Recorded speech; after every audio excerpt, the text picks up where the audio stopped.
Dang, you already had it ready to go. We are live. Yo, who's pre-firing? That's F35 live on me. That wasn't me. I thought it was you. That's why I'm laughing. Oh, well, welcome. I love that. All right, we're just getting right along to it. We got a lot to cover tonight, so we're not wasting any time. What's going on, everybody? How you guys doing tonight? And welcome back to another F35 live. Shout out to chat already, popping off. I love it. Dude, we're on number 15 of these things. You know that? 15 live streams? My God. 15 weeks of this, man. It's insane to think. We're at 40 weeks on the podcast, 15 on these live streams, man. Time's going by pretty quick. We're about to be 1 year inside the CNFT space for us, too, here. So that is wild. Busy. But shout out to everybody. We're quickly approaching yours, Tommy. Oh, yeah. 1 year. This month. Dude, August 10th is my CNFT birthday. 10 days, guys. Shout out to everybody in the chat tonight. Thanks everybody tuning in. Looks like we got a lot of MFers in the chat. We got some people over from Eden 7 as well. We got a jam-packed night tonight. We got multiple episode sponsors that you guys are going to get to hear from tonight. And we got a lot to talk about inside the space. We had a fun mint over the weekend that seems to have the space buzzing. So we're going to get into a lot, take some viewer questions, and just hang out with you guys tonight. Chill back, sit back, a little bit of music, maybe some elevator music, maybe some hip hop. We'll switch it up a little bit. But we have, we're big gamers over here, I'd say, on this. Maybe not as much as we were back in the day. Just taking up a little bit more of our time, but we still love the game when we get a chance. So it feels only right that it feels like we're continuing to host multiple to games and projects that are making games inside this space. But our guest and first sponsor tonight that is going to be onto the stream is well versed inside the crypto world, inside the NFT world. Very knowledgeable, has his own project. He's been doing this for a while. Very knowledgeable in all aspects, I'd say, not just game design, web development, crypto, just anything. You might have heard of him in spaces as well. But good eyes for the guys. What did I say? Good eyes.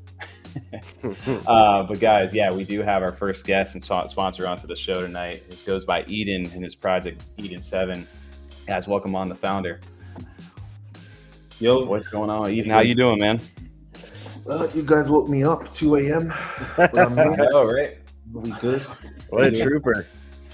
Dude, should we say, I don't know if it's good night or good morning right now, but we appreciate you jumping onto the stream tonight. Thank you. Glad to be here. Absolutely, man. Well, thank you for jumping on. I know I've definitely hung out in some spaces before, and you've been, hanging out in there. I've seen you guys with the NFA crew. We're friends with Chronic and all those guys and Tal. So I know you guys. We'll get into that a little bit later, in regards to that. But welcome onto the stream, and we have a fun jam-packed night stuff to get through for you tonight. So, Eden, do you want to kind of introduce yourself, what you do, how you got into Cardano, and what you're building over here? A quick we'll give it a 1-2 minute spiel. So, yes, I'm Eden. I'm from London, UK. 32, work in the IT industry as a software architect, but I've done a number of roles over the course of maybe 10 years, some software engineering, testing, UI, UX design, and I've been in crypto for just about over a year.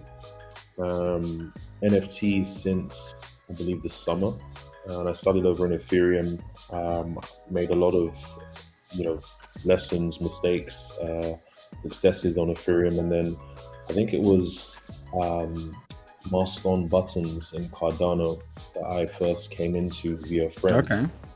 And that led into Clay Nation. Love it. So Clay Nation, and then from there it was pretty much every single mint up until probably the winter time when the project actually was conceived and started. And really, we kind of came off the back of a rug. So I minted the Gingerbread Gang. For anyone that knows, I minted about. I was there with you.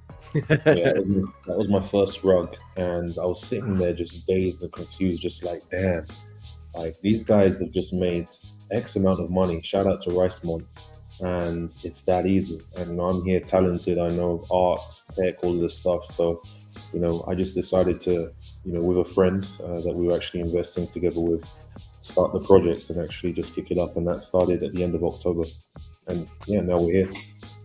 Awesome, man. Well, so you've got a well-versed inside the space. You've been around now for a while, and anybody I'd say that was started last year, more feels like that OG inside the space.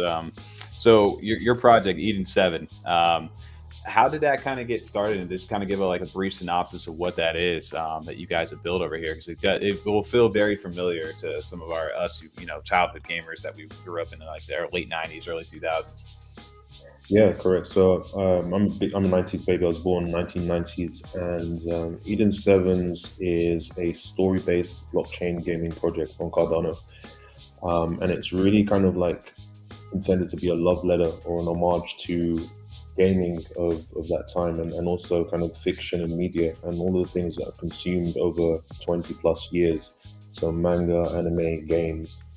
And really, I think it was last year, I was basically messing around on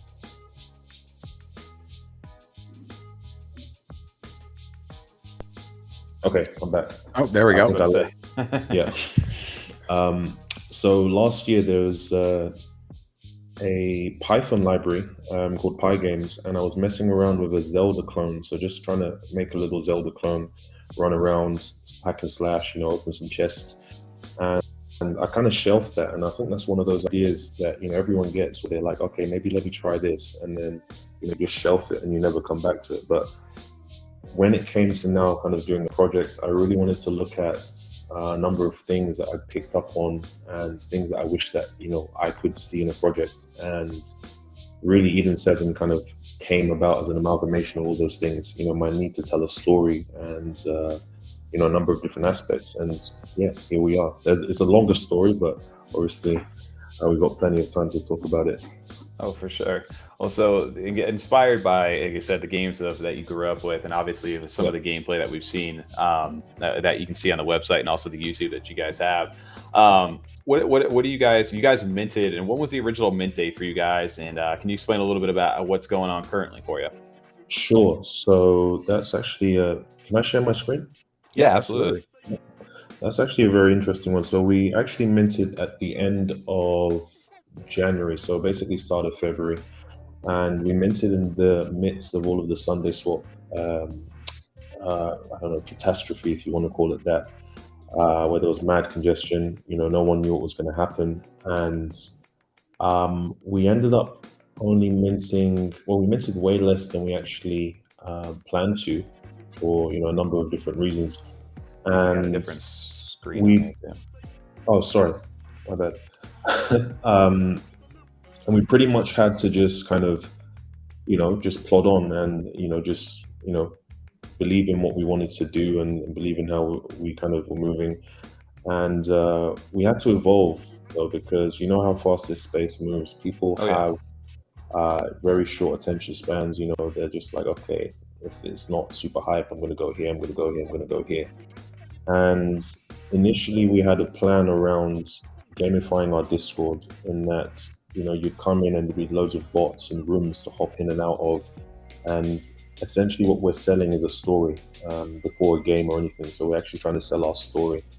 And I realized that people started to, especially now, move away, and the space just evolved overnight in the sense that people don't really use Discord as much as they used to. Discord used to be the holy grail, and that really kind of blew all of my plans out of the water. So we had to evolve, and we did two things around March, April. We basically, number one, moved on to Twitter Spaces, and I started to establish a Twitter Space presence. And number two, we looked at the gaming aspect and actually kind of fleshing that out. And it was something that was supposed to actually come about much further down in our roadmap. But really what I discovered was, there's this ironic beauty in having a slower mint, in that you don't have spotlights on you, you don't have people looking at you. You can actually now grow and tweak and fix things. And one of those things was coming into the gaming angle. And that was how the Edenverse was born. But just before we get onto that, our policy locked in April. So I think this is a very important thing to know. Our policy locked in April. And for people that don't know, when your policy locks on Cardano, you can no longer mint any new tokens. So we came to a crossroads where we had to make the decision of whether to actually cap our supply or actually look at the fact that, okay, if we want to go into gaming and actually build something out, it would be a good idea to have more than the tokens that we had minted at the time. So we actually went and betted on ourselves and minted out the rest of our supply. Okay. We're currently at 35%, but what this means is that all of our tokens on Cardano Scan are actually minted to the blockchain. But we have a special faucet that's set up, and what it does is that essentially, if you can just see here, as a user to send a multiple of 50 ADA into the payment wallet, and then we have a listener running round the clock that basically says, okay, here's an exact multiple of 50 ADA here. Yes, go into one of our vault wallets that holds the rest of our NFT supply and sends the required amount back to the user. Yeah, I was reading this last week because, so I mean, like you said, essentially, you were kind of running against the clock there. Time was running out as far as the policy time, and you guys minted just the rest of the supply, which is 7,777, right? 7,777. The total supply is 7,777. And they're just split now between 3 wallets, so it's kind of like a randomizer essentially when you then mint. Correct, and we have cool. a full breakdown as well, just to kind of show people how it works, just for any tech heads. Nice, and that's all in the Discord for you guys. Yeah, it's all in the Discord. So it's still randomized. No one's just like sending out. Right. A person's not picking these NFTs and sending them out, correct? It's all random. No. Yeah, That would be a nightmare. No, it's just faucet code that's there, and we've made it publicly available so people can. Well, obviously not the whole thing, because then we don't want anyone to kind of go and just go, oh yeah, free code and run off. But we've made at least the parts that show that's available. Very cool. Absolutely. Yeah, that's always an interesting thing too, because I mean, I can totally understand the whole hype thing too, especially launching in the beginning of the year where everything really, it showed off as like a bullish sign, like in early January kind of thing, and then it just completely like died down before the whole clay hype had. So it was probably definitely a tough time, because at that time the network and everything on Cardano had just gone through, the whole Sunday swap thing was going on, and the network congestion was at an all-time high during those early months of the year. So I can imagine you guys had a lot of hurdles to overcome. So it was a lot, and what I would say is just that the good thing about this is that, for example, that solution that I just showed you is this problem solving. Like, a lot of people on Cardano have got to the point where they literally get to a point where their policy locks. Maybe they sell slower than anticipated. And for the longest time, a lot of people would just lock their policy and just go, okay, that's that. Okay, yeah, it's a gamble. You could maybe never sell another NFT. But if you truly believe in what you are trying to do and you're here for the long run, the way that I personally look at it and the way that I'm built, I just thought, okay, well, let's go for it. And absolutely, people are selling pictures of X, Y, Z. People are selling rocks on Ethereum.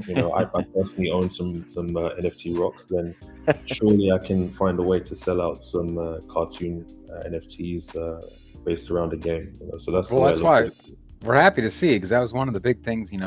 With how busy things have been getting, we kind of really got to narrow down the amount of time we can spend with each project, and just knowing some of that. Like, we're just glad, just because especially seeing the actual kind of early footage of some of the gameplay and stuff and what you guys are developing, that you've been able to persevere in this market, because it's not as easy to do. We do see sometimes some creators, it's easy to get kind of discouraged with how things are, but to allow that to grow over time and organically is always positive. I like that. It's not easy. I'll tell you that. We're 35% sold out now, and there are, I'd say, weekly kind of mental battles. You wake up and you're like, oh my god. I actually doxed when we were at I think 15% sold out, and that was kind of a very scary thing to do, because I was like, okay, it was essentially me saying, this is me, this is what I want to do, and I'm putting my name on it. Most people in that situation, I wouldn't blame you for turning and just going, skedaddle, I'm out, see you later. Right. Shout out to Ricemont and probably Ice Dyson as well. I digress, but yes, Yeah, it's one of those things where literally, yeah, you kind of have to, make a decision and decide and just go, okay, do you want to actually stick around and do this and be for real, or not? And yeah, that's what we did. That was one of the things too I wanted to kind of ask you guys, because obviously you got to inspire a pretty good and supporting community behind you to go ahead and stick with everything. And one time, sometimes you ride the highs, you ride the lows, but you seemed like you built a great community. And I think the Twitter spaces and stuff like that definitely, I'm sure, have helped to further just develop that relationship with you inside the Discord. So again, we have it up on screen, but make sure you guys are going to follow Eden7 on there as well. I wanted to ask too, I know we talk about some stuff that we wanted to get into tonight. Can you give a little quick just who is the team behind Eden7? I know obviously with you being one of the co-founders over here, what else is are you guys comprised of? So we have and we've actually just brought a new person on. So we've got myself, the co-founder, Pride. He's the NFT artist, and he's one of my closest friends from London. We grew up together. We have Casper. Casper is marketing, community marketing. Moody is community outreach, and also content writing. So one thing that is new to me, it's kind of new and kind of not new. Like a lot of games that I used to play, like Maple Story, Ragnarok. Oh, Maple Story is great. Maple Story. I spent too much time playing that. Good game. A lot of these games, and if you quickly scroll back up to the top, we can come back to this. Like, click the button on the bottom right. It goes the arrow. So bottom right is a purple arrow. Yeah. Yep. Right to the top. So if you go to news. Yeah, so I grew up on games that had, a lot of content, and they basically have to update you and put all of that stuff in. And Moody was someone that actually reached out as someone that was part of the team and said he wanted to write content. And at the time, I didn't understand it. But, ever since he's joined, he's really kind of helped push in terms of being a bridge between what we're doing and also, community news and keeping people informed.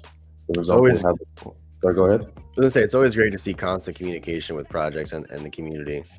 Yeah, I think that goes a long way in this NFT space, because there are times, especially when you guys are building something that's complicated, whether it be a game or anything that you're doing. Like if you guys kind of go, we've seen it with even some of the biggest projects where if you kind of go radio silent, sometimes it does lose faith inside. Like you said, the attention span in this community can, it's not very long. So the fact that you guys are giving weekly updates is really, really, I love that too. I come from growing up on the Bungie games as well, and they always did the Bungie weekly update. So it was always fun to get a chance. Hey, I don't know what's going. You guys may not have anything for me to play right now, but if I can see what you guys have been working on, that's awesome. I feel more connected to like the community as well by doing that. World of Warcraft every Tuesday, baby.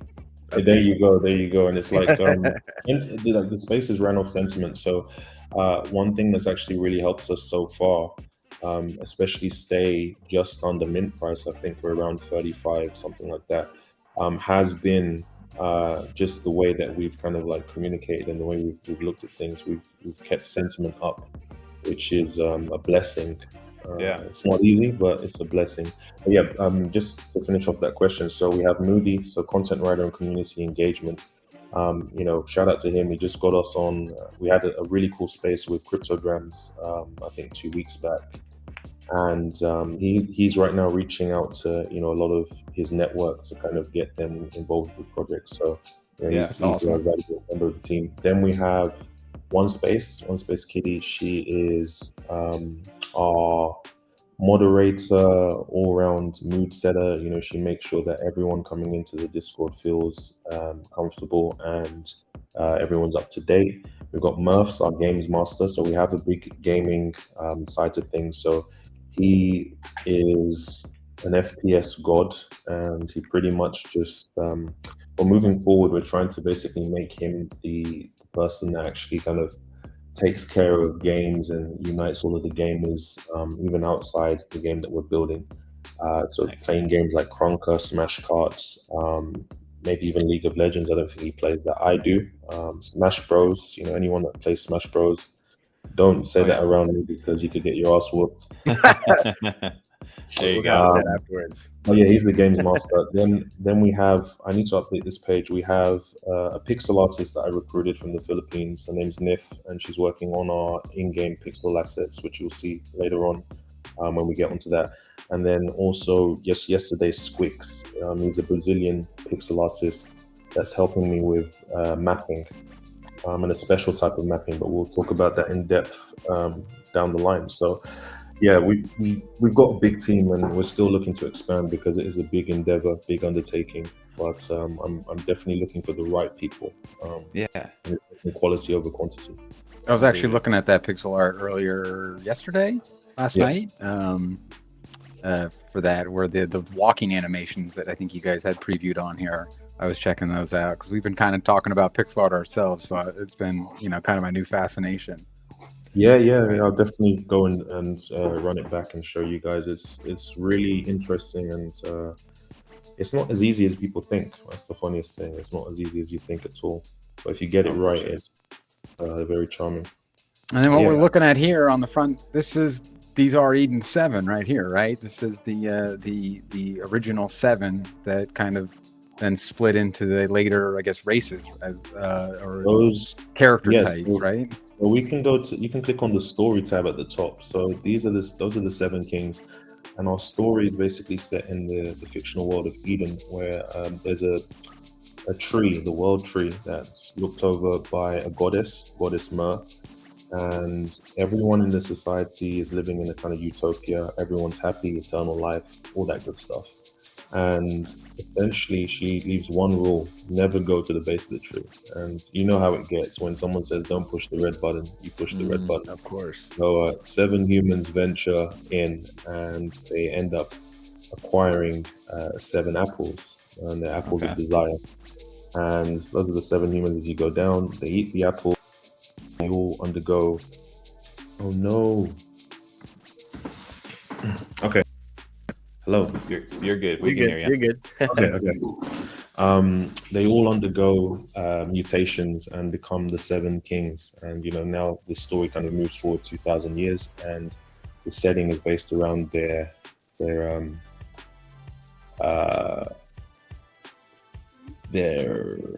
what's the word? It's like 2:30 a.m. right now. No, this. Yeah, no, go ahead. Just between the essence of all of them. Yeah, yeah. Well, I really think that they're kind of like the backstory too. Playing into the 7 is also like they have the 7 deadly sin kind of theme. Yeah, so that's what a lot of people talk about, and the fun fact there is that the 7 deadly sins and Full Metal Alchemist all inherit from the same source. It's a 14th century poem called Purgatorio. It's about this dude that's climbing a mountain, and he's basically just musing about the nature of humanity. And everybody sins, everyone is guilty of something, whether it's gluttony, wrath, sloth, yada yada yada. So most of the greatest stories have actually drawn from this poem, and that's where we came from as well. Awesome. Okay. And so you've got the 7 there at the top, and if I can share my screen. Yeah. I'll talk a bit about the NFTs, and just let me know. I'm just looking at the time. Obviously, I know we've got. Oh, you're good. Oh, you're good. You're good. Okay, so this is funniest thing. So this is a hero image for our brand and our website, and I really liked it at the start. But then what we wanted to do was capture more of the art. So I mentioned that the co-founder Pride is an NFT artist, but he's not really into kind of detailed art. So what we've actually done, as we get into things, we've actually commissioned an artist that I had to look very, very hard for to actually do something new and kind of reimagine. And this is like an early sketch that we're going to go with the top one, especially with the tree in the back and the characters there. And it shows their interlinking relationships more. And I'm really excited to see that. It's probably going to be ready end of August, but there's no rush on that. But That's exciting. All right. Yeah, so we've already got that going. To talk about the NFTs before anything, for anyone that hasn't seen them. So again, all inspired by those original 7. No, so the seven kings have their own unique twist, and they're very much story based. But we have over 200 traits Okay. and 7 races. So yeah, the 7 races come from the 7 kings, Okay. and it's very much as I go along, stuff that's nostalgic in several ways. You know, anime style, you know, cartoon inspired, and a lot of people look at this and kind of be like, oh, well, it's very kind of cutesy and simple. And I call it simplistic complexity.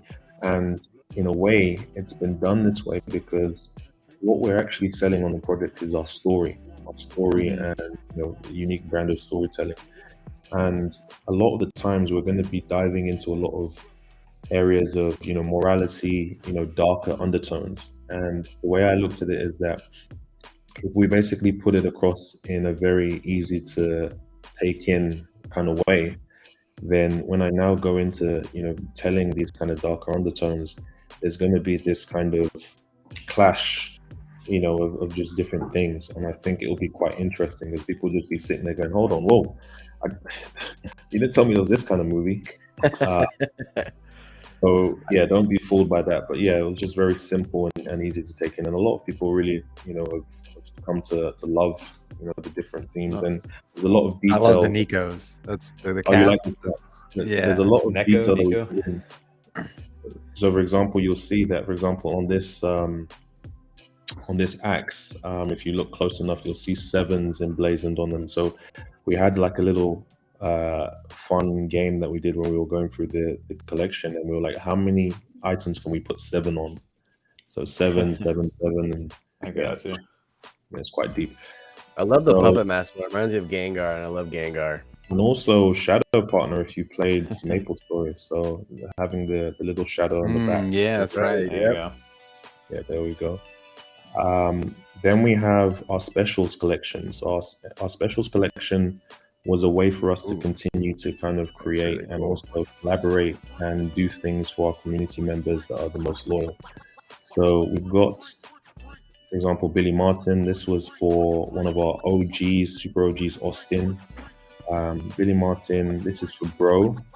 Shout out to the Lurkers Project.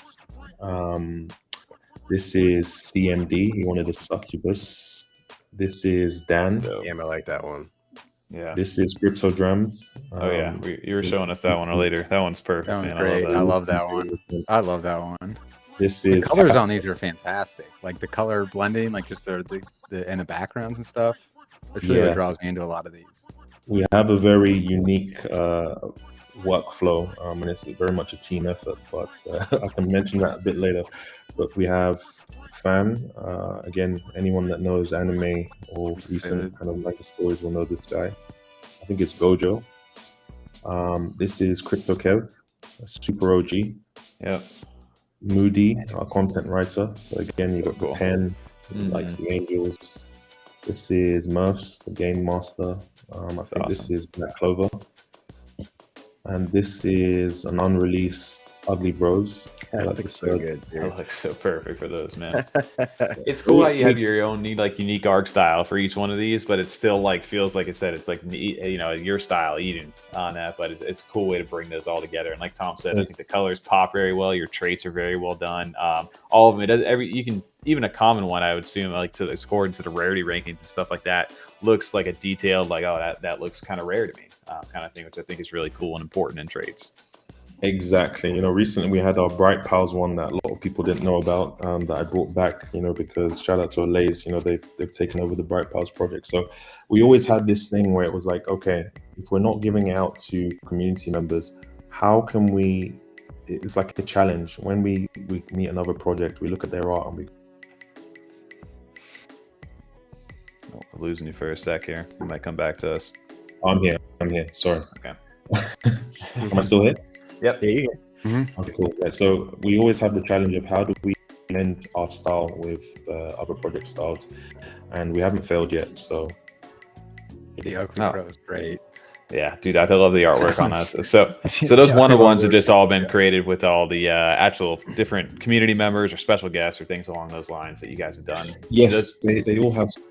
So a lot of them have stories. So just a quick one on this one. This is for Bro, and basically we had this contest where it was called the King's Challenge. You have to come in, and you were competing to be representing one of the kings in the Discord. So bragging rights, and it was going to be future utility. And it's still going to cut this individual called Bro, who was so enthusiastic, but he was shameless in that you had to be repping a Discord race role on the Discord to actually sign up for the challenge. And he would switch roles every single time he lost one of them. So you see all of these orbs, they represent all of the individual races. And we call him the Shameless King because he just basically said in the end, I'm just the king anyway.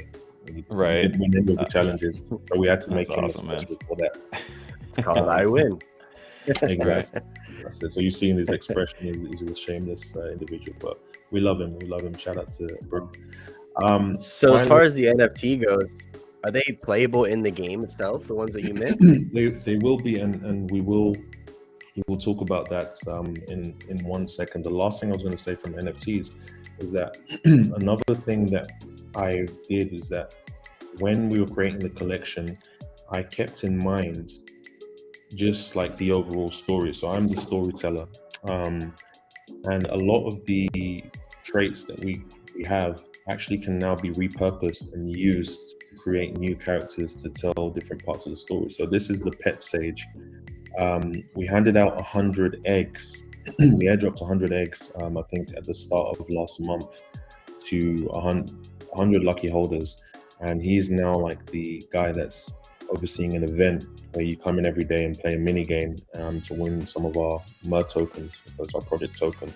And nice. This was just repurposed from our existing NFT trait stack set. So I can just mix and match a lot of traits, and I have the characters in my head as I go. So it's so easy to constantly create.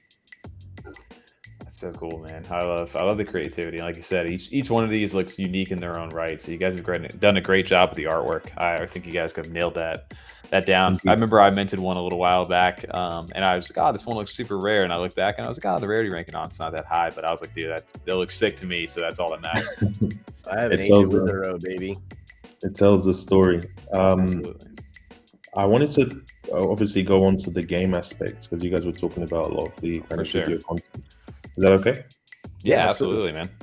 Okay, so anyone that's played these kind of chibi, the old school games, this was something I put out, I think 2 months ago.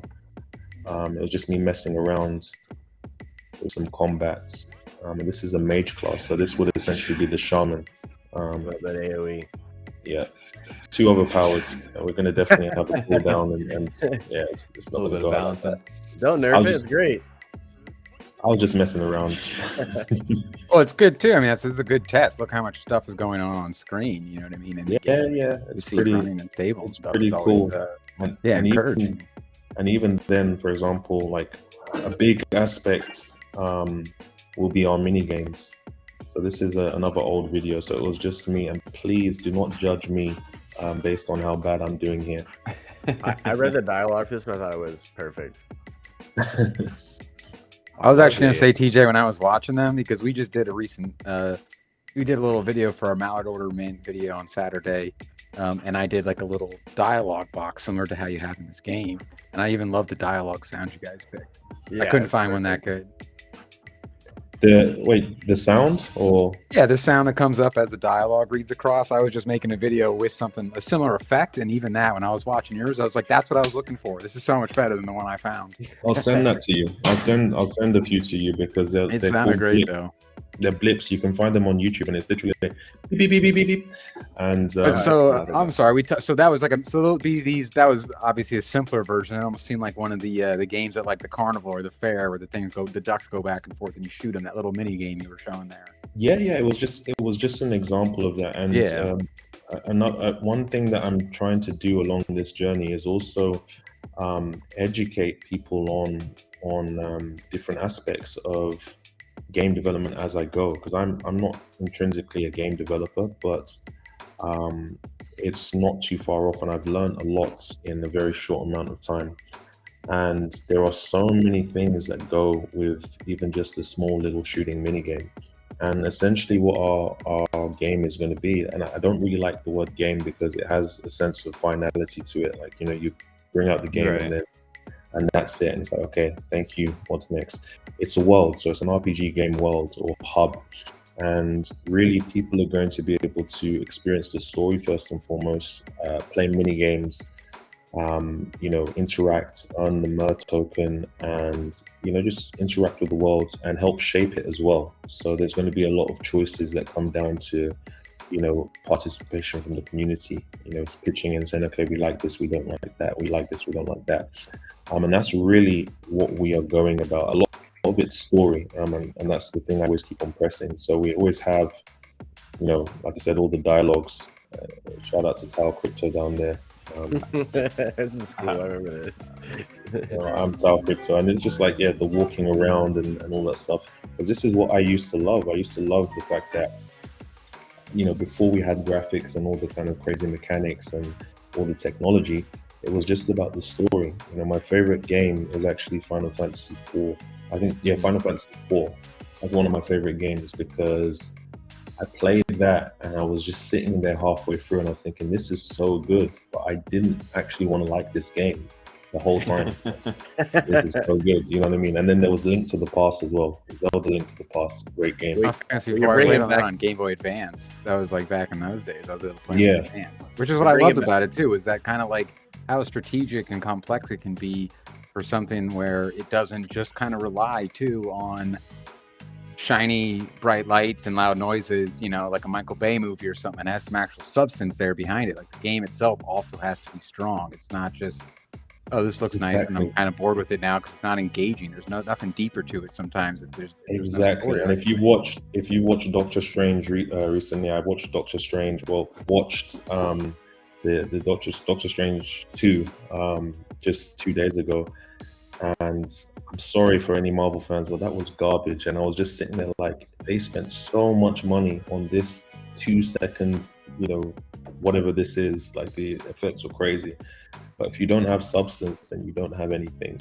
I know I'm going to get cancelled for that. A lot of people are like, I said it.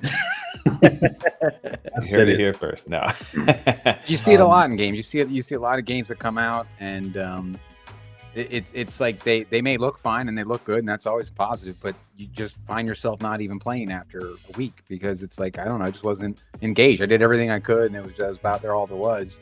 And like you said, when you were playing Final Fantasy IV, you start getting into these and it's like, it's 2 a.m. I need to go to bed. Like I was supposed to stop this 3 hours ago. What's going on? And you're still playing, you know what I mean? Like, it's just like with this stuff, I just feel like, and this is the last video before we move on, but I feel like a lot of people are looking at Unreal Engine 5 and all of this metaverse stuff, and it's great, but for me, it just feels right to kind of go back. I'm like, why not go back? Because there's whole communities, there's so much that's already been done that you can now remix and just reinvent, as well as using some of the nostalgic stuff to kind of tie it all in together, that you don't have to sit there and wait for technological advances. Like this is, so we're going to do an in-game roadmap. It's called the Hall of Guidance, and you can literally walk up to crystals and see what is planned. That's dope. For the month or for the period. That's awesome, cool, man. I like that a lot. Yeah. So yeah, there's just so many different cool ideas that, you know, we can just tap into that really is only possible because of the fact of just where we are. And shout out to Marvel again. Sorry, I've got this here. This is Marvel inspired. My bad. Doctor Strange was bad, but I like Marvel. Oh, that's dope. So, yeah, that came out good. I like that. Yeah. I've been editing since I was God knows how young, and that was pretty much it. Pixel art. There we go. When you talk about the pixel art, this is the pixel art that was done by our pixel artist Nif. So for the 7 races. Those look good, man.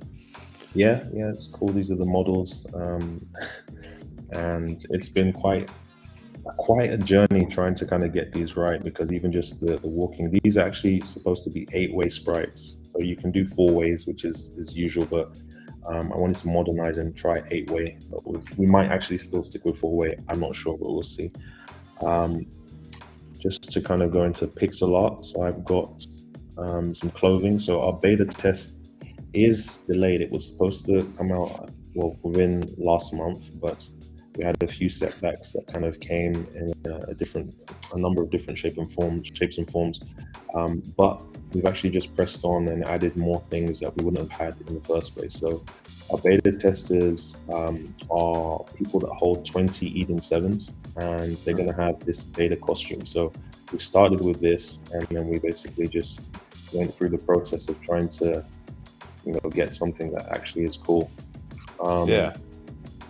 There's a lot that goes into it. So for example, if you notice here, there are 3 things that instantly stand out that are kind of problematic that we had to solve in this example. So you've got this line down here, these 2 blue lines at the bottom. They are bobbing on one frame, and this cape moves on this side, but there's no movement on this side. And also, if the body's turned at this angle, then the cape should actually cover more of the leg.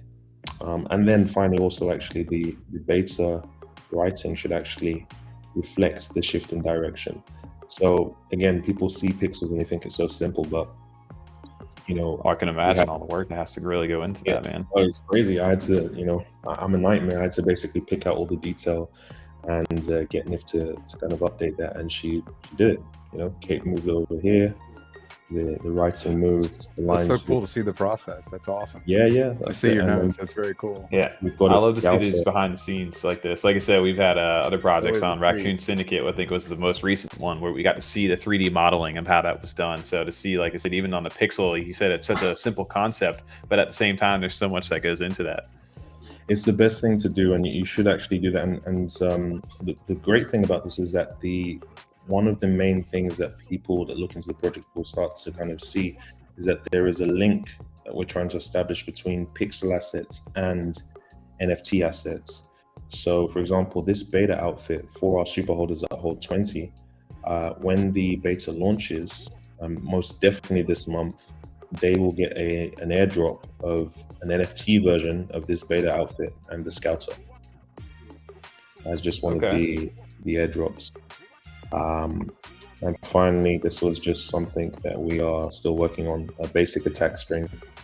Nice. Now those items, are they going to be in-game items for the game? Or are they going to be in-game items, those NFTs? Yes, so I think this is the part that we were going to talk about. So if I go into items quickly, again, I'm just looking at the time, so just bear with me. So we have our traits, and the way it works is that we have a system called the Eden Adventurer Point Score. So when you connect your wallets, when the game is live, we'll basically look at all of the traits and pass through an array of everything that you have in your wallet. And all of the individual traits are going to have a point score. And basically, based on your point score, you are going to unlock, certain things, maybe stat percentage gains, maybe skills, utilities, all sorts of different things. And the actual traits that you have based on the S1 collection, the policy, which is locked, those are going to be available for you in your wardrobe in the game as skins.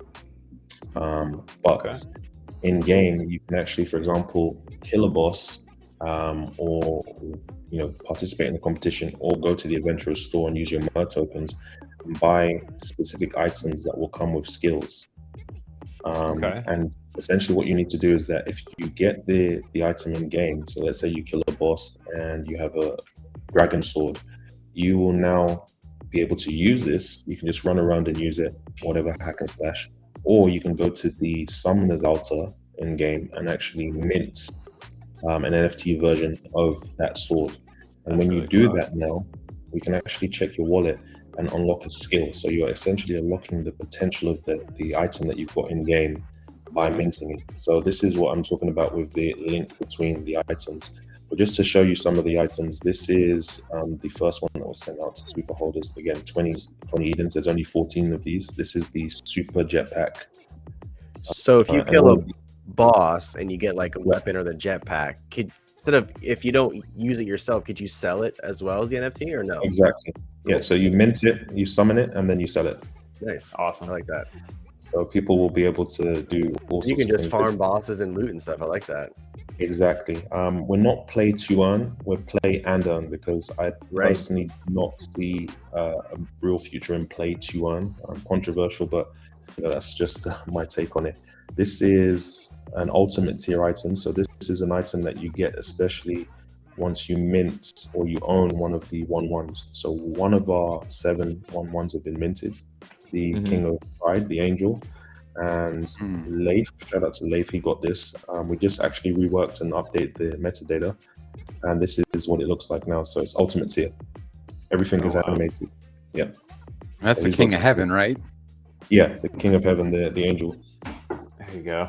It's curious on the question for that. So if you beat the boss in game and you get that item, and you don't summon it and you don't mint it as an NFT, do those stats still apply to your character in game, or do you have to summon it in order to achieve those stats? You need to summon it to unlock the full potential. So you will. We're still kind of deciding. Maybe you'll get a small stat bonus penalty. But the reason why we give you that choice is that, number one, if a blockchain game basically, and I'm looking at the time, it's literally Need for Speed. You're good. You're good. If a blockchain game basically forces you to perform transactions just to basically, cement the fact that it's on the blockchain, then you are going to ruin the user experience, and it's not going to work. Right. So on one side, we had to basically go, okay, let's make sure that the user is not eventually inundated with loads of transaction requests, especially if the network is slow, yada, yada, yada. But then at the same time now, if we have a summoning altar, we now include, again, more utility for the MER token. And also, number 2, summoning altar sounds cool as fuck.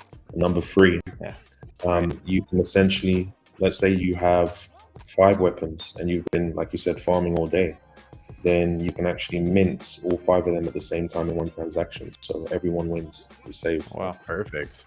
So it's all problem solving, and there's a lot of things that we need to think about.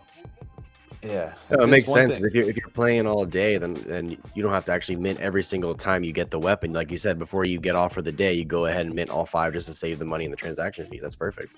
Exactly. This is one more item that I'll show you before I show you our Rarity tool that's coming up. This is the heroic emblem. So the specials that I showed you before. So yeah, the specials, NFT specials. So this is for our guy Mfers, and also one for CryptoDrams. So we wanted to kind of have a special item for them that we could attach a skill to, or maybe like some stats that it would give them something kind of, commemorative for being special holders. So all of them animated, and they are linked. That's Mfers', and this is CryptoDrams' one. It's quite funny.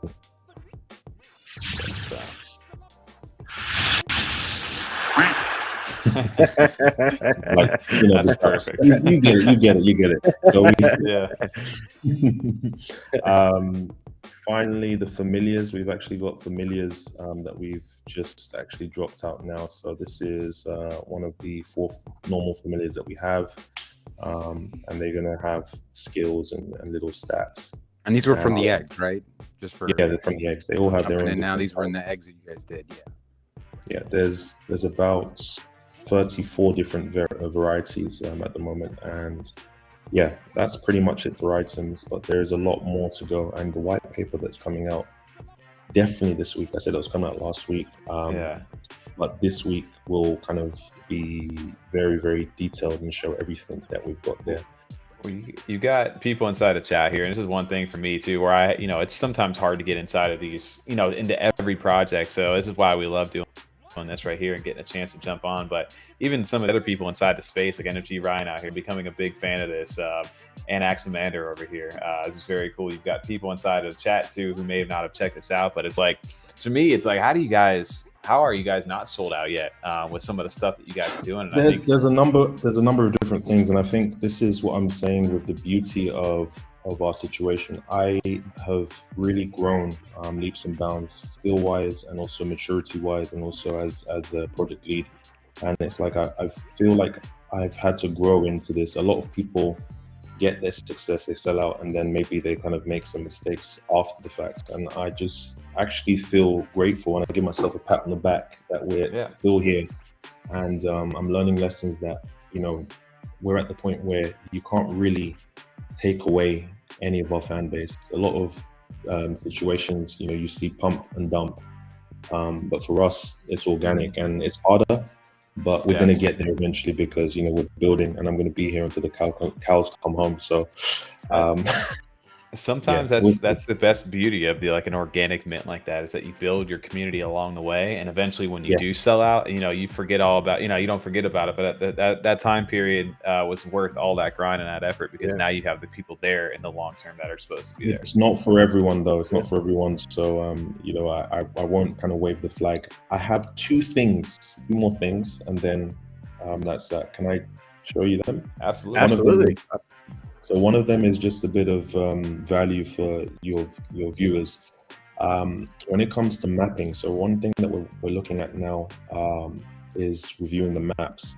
So this is an example of a map that you will make. It's a standard tile set. So any game that you've played, any Pokemon game, every room has been assembled from individual squares and tiles.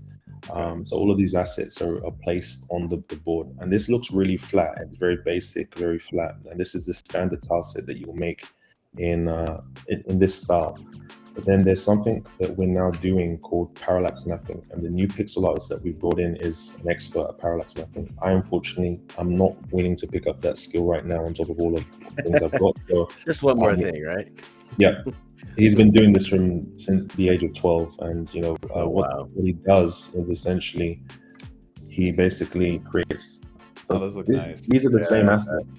These are the same assets, right? But the difference is that he's gone into Photoshop and he is basically using layers and several different images to basically add drama and lighting and other things. So you can see 1, 2, 3, and all those images come together to create this. Wow, stack. I like that. It brings it to life way more, you know? Yeah, exactly. It looks much more kind of, you know, in depth and what you want to kind of see. So parallax mapping is really the way to go in the whole thing. And you can actually do some things like this. So for example, this is made up of 2 images. So you can see in the back, you can see the stars. That's one flat image, and it's just literally a block of just, you know, stars on a blue sky. And then the rest of this is actually just one flat image. And what happens now is that using something called collisions, you can actually now dictate that, okay, this is actually something that you cannot walk on. And now it becomes a solid structure. So when your character comes around here and walks down here, this is just a flat image, but as far as you are concerned looking at the game, you're walking down the stairs. So it now adds this whole new dimension to the map, which was flat, but now it's kind of like, oh wow, this is actually, you know, something more amazing. And this is a more extreme example of that. So you have a background image which is flat, you have this main structure which is an image on top of that image, and then the only thing that's on top of the character is this handrail here. So essentially what you do now is you create a kind of pseudo 2.5D effect. Wow. Yeah. So you can get really, it's amazing. You can get really kind of far with what you're trying to do. Because when you see it, though, you think it would be just so simple, but it's definitely, like you said, more layers and dimensions of what's going on. And just that there, It just makes me realize we need to step up our Photoshop. I don't know why, right? This is awesome. I love doing this stuff. I'm all about this. You definitely have to. And just again, last thing on that, I'm just going to switch. So this is a bedroom that is just being kind of tested for the beta tests where you wake up and you can see you walk down the stairs. It's a very simple scene, right? And it's reminiscent of Pokemon. That's the whole idea. We're just trying to do a parody on Pokemon, the starting room. I was gonna say, yeah, for sure. Essentially, what you do is that you have the engine that I use has a vanilla style of scripting called eventing. So you basically have to event every single line, every single thing, such as how long you wait between actions, the direction, what happens on the screen. You can control within the engine. And then what happens is that if you want to do anything extra, a lot of which we need to do, we now go in and use JavaScript. So it's basically a vanilla shell over the back of JavaScripting. And you can now do whatever you want, when you go in. But on the surface, a lot of the time, to kind of make things easier, cutscenes, we just event it in this engine. So yeah, there's a lot to it, and I'll definitely be showing people more as we go. Final thing. Sorry, final thing. No, you're good. You're good. Because I know you've got old money coming on. So again, another beauty of a slow organic mint is that we can now surprise people, and surprise people that just come in and do things that people ask. Okay, oh wow, you haven't minted out. Why are you doing all this stuff? We're doing it because we actually genuinely are trying to give value to our holders and bring them this project. And one thing that's come about is because we have a growingly sorry, I can't speak at this time, but because our ecosystem of NFTs is growing in a good way, JPEG Store can't hold all of this information in the way that we want it to be held. So I've been working on, and this is just the wireframes, I've been working on a Rarity, similar to Azuki, similar to Fancy Ghost. And essentially it's ours. You click in, you have all of the information. You have the Eden score, the adventure score, and you can click in and do all of these things. And yeah, it's fully animated. You'll be able to see all of this stuff. That's amazing, dude. Wow. Oh, that's so cool. Very well done. It visually looks very, very stunning. Like I said, I mean, it's very in the line of games too. I mean, especially a game that sounds like it's going to have this much detail and depth, because that's also what I saw when you showed that gameplay footage. All that area of effect that you were commenting on, TJ, said detailed simplicity, where there it kind of has a simple, clean art style, but then there's a lot of detail with all the moves and attacks going on screen, especially now with technology compared to when they were doing pixel art, because that was their limitations. Now you can kind of take it to the highest level. But it's so cool to see like this, Wikipedia encyclopedia for, you see all these. It's a wiki. That's it. It's a wiki. So we can include lore. So for example, there's a lot of story, and we can include lore. And for example, the items, because they have skills attached, like this has a special ability called Overdrive Burst, which is a movement skill. So I'm going to, as we get through the skill animations, have a button that allows you to click in and see the animation of the skill. And that's where you now tie the pixel animation and art to the NFT art. So you'll get like a pop-up with the pixel character, and we can add as much detail. And it's just important to have this before we start, because,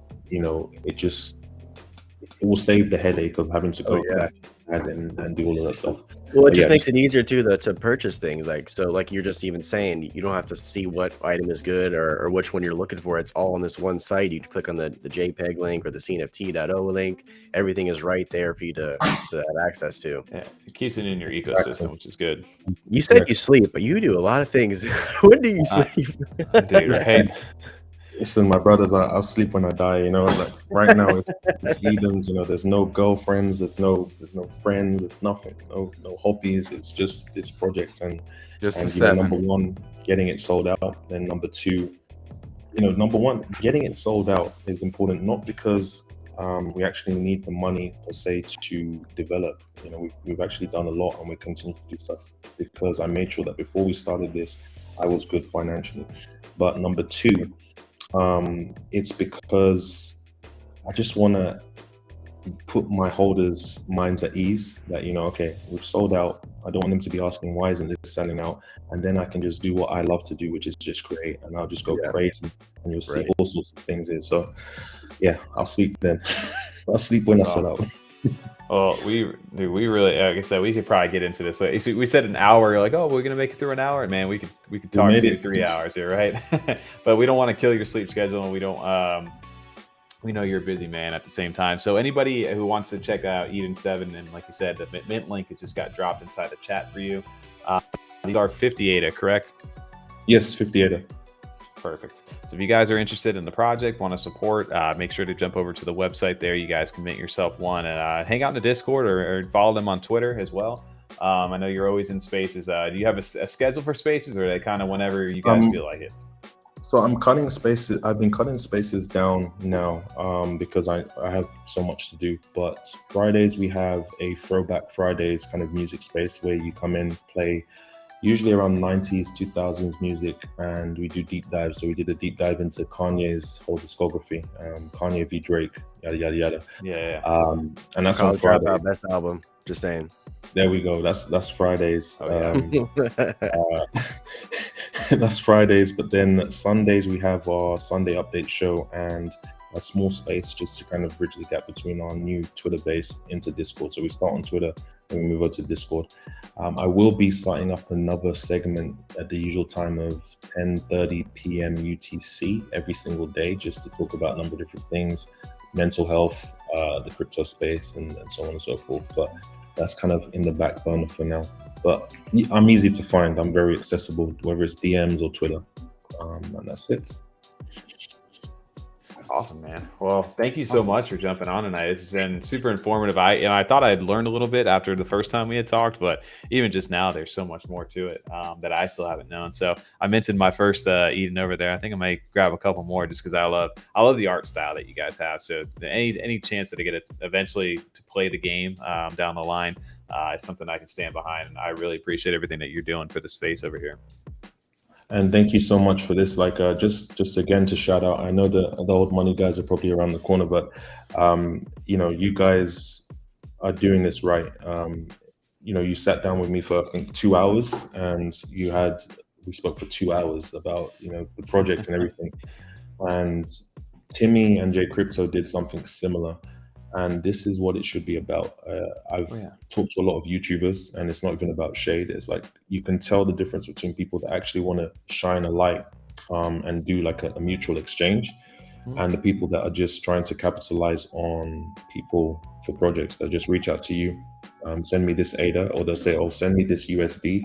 And then they want to actually ask about the project, and you'll see them confused on the stream. And you guys are really doing it. I've heard before coming to you guys, good things from community members, and Tal talked about you guys. A few people talked about you. So honestly, this has been a pleasure to actually sit down with you guys and do that. And thank you anyone that's in the chat that comes through.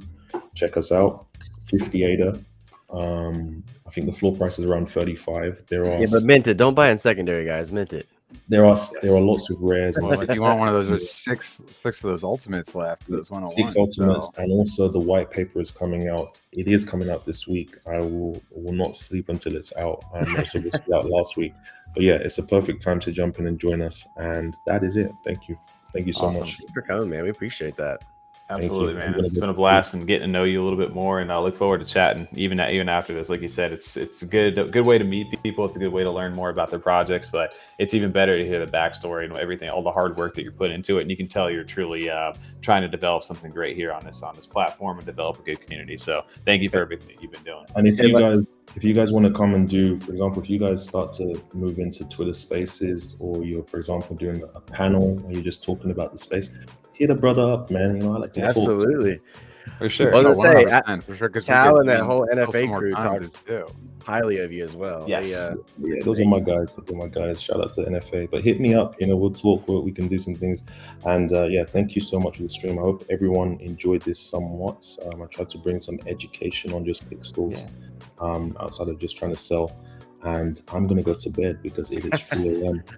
Absolutely, man. Get some rest. Take it easy, Eden, and we'll catch up with you later. Take care. Thanks. Perfect.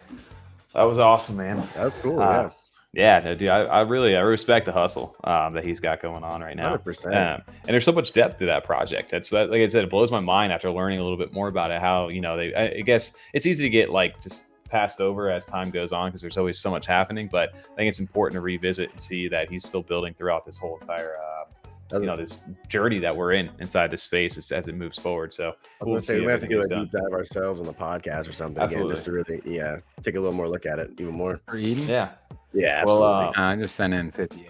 Let's see. Let's see if Tom gets the ultimate right here on the stream right now. But outside of that, right now we also have some MFers in the chat that may be funneling in, and we've seen them throughout here. A couple of guys backstage that are no strangers to the show. I think this might be the first time that Dilly is on our platform and outside of chat. But outside, we've had Anderson Cooper, aka Ken Q, multiple times onto the show. Some great friends inside the space, and we got some updates from them going on, including the Comagate going on over inside the auction house right now. Well, let's welcome on both Anderson Cooper and Dilly from Old Money and just in general inside the CNFT space, guys. How's it going? What's going on, boys? Hit me. You guys hear me? Yeah. You know what's even funnier, man, is the little circle is just moving when you said that. Coming in loud and clear. Just checking my audio. You come up with Comagate today, Tommy? That's fucking wonderful. Dude, I've had such a busy day at work and stuff like that, but the fact that I looked in there and I just saw Ken Adams had a 142,000 bid for his painting over there, and I was like, wow, someone's trying to retire him a little early. Brother, we're on MF or FM, and Ken swings over to his wife and he's like, honey, we paid off the house. Yep. That's awesome. I had to break the news to him, I had to break the news to him today. So we figured it out. Cool. It was a great start. Beautiful start to the auction, honestly. With So you guys have got it sorted out right now. So we got a couple things going on inside the space. And just real quick for anybody who's tuning in that may not know who you guys are, I'll start it off. Obviously, you guys are cabinet members for Old Money, which I'm sure we can even explain what the basics, even what that even means for inside this project. And anybody who's heard us before, you can kind of understand that Old Money. They have an election going on with Hoodro and Trixon. Hornies is somewhere in that mix over there as well. And then they have the cabinet members that have kind of taken on their own roles and just started developing their own things, which Dilly, we're going to talk a little bit about what you got going on tonight and how that ties directly to Q and your kind of role over there as well. So Q, can you kind of explain real quick what you are for Old Money and just you in general as an artist, and then Dilly, we'll get to you. Yeah, thank you. I appreciate it. And just a kick back to Eden 7, really appreciated watching the Eden 7 project. Eden, great job. Love smart guy. Yeah, for sure. Right, that's cool in that process too. Well, guys, if a lot of people do know me or haven't known me before, I'm an MFer in the MFer community, but I'm also a community member in the Cardano ecosystem. A year ago or so, jumped in with Project Catalyst and realized how deep all the rabbit holes go, and found my space in the NFT world. I think I relate mostly to that part, but I still have a lot of drawbacks or not drawbacks, but I can draw back to the Project Catalyst world, and also, like, once you get overwhelmed in a space, if you're just into it, you realize how deep it is and you get stressed out still in a real world job. And I started doing a lot of paintings. That's kind of my meditation, and I found myself back behind the oil brush, back doing things, and I realized, you know what medium, what thing can I do? And I've started talking about this bridge. So very short version, started doing some paintings like I've done 20 some odd years ago, and brought myself back into the space. So here I am, taking I've done a few, we did the blue clay, we've done quite a few other ones, but this one is my first Old Money rendition. And Dilly and I've been talking throughout. You asked me about my role, press secretary, because of what I've been doing with Old Money, or with Project Catalyst, and as an educator and a teacher, I've got myself in front of the camera and used to doing that. And one of the ways to communicate that we don't really have an idea of what's going on with Old Money is to express that with our press releases, and just have fun and talk and just be a voice for it. So awesome. a lot of moving parts and things to go after. Yeah, we could get into a whole deep down Old Money right now, but I know we want to get right to the basics. Basically, Ken is VP nominee, on top of just being an awesome content creator, and he does amazing press releases for them as well. A talented artist. We've seen him on side the stream. You know, we've actually had you on as a guest as well. So awesome person inside the space. Great at Project Catalyst information as well. I think that's where we first started kind of talking, but with back in the Cardano trees era. So awesome to have you on. And then Hibbity Dilly, what's going on, man? How you doing? Hey guys, you guys don't know me. I'm actually the redheaded stepchild of the F35ers crew. I'm number 4. They don't talk about me too much.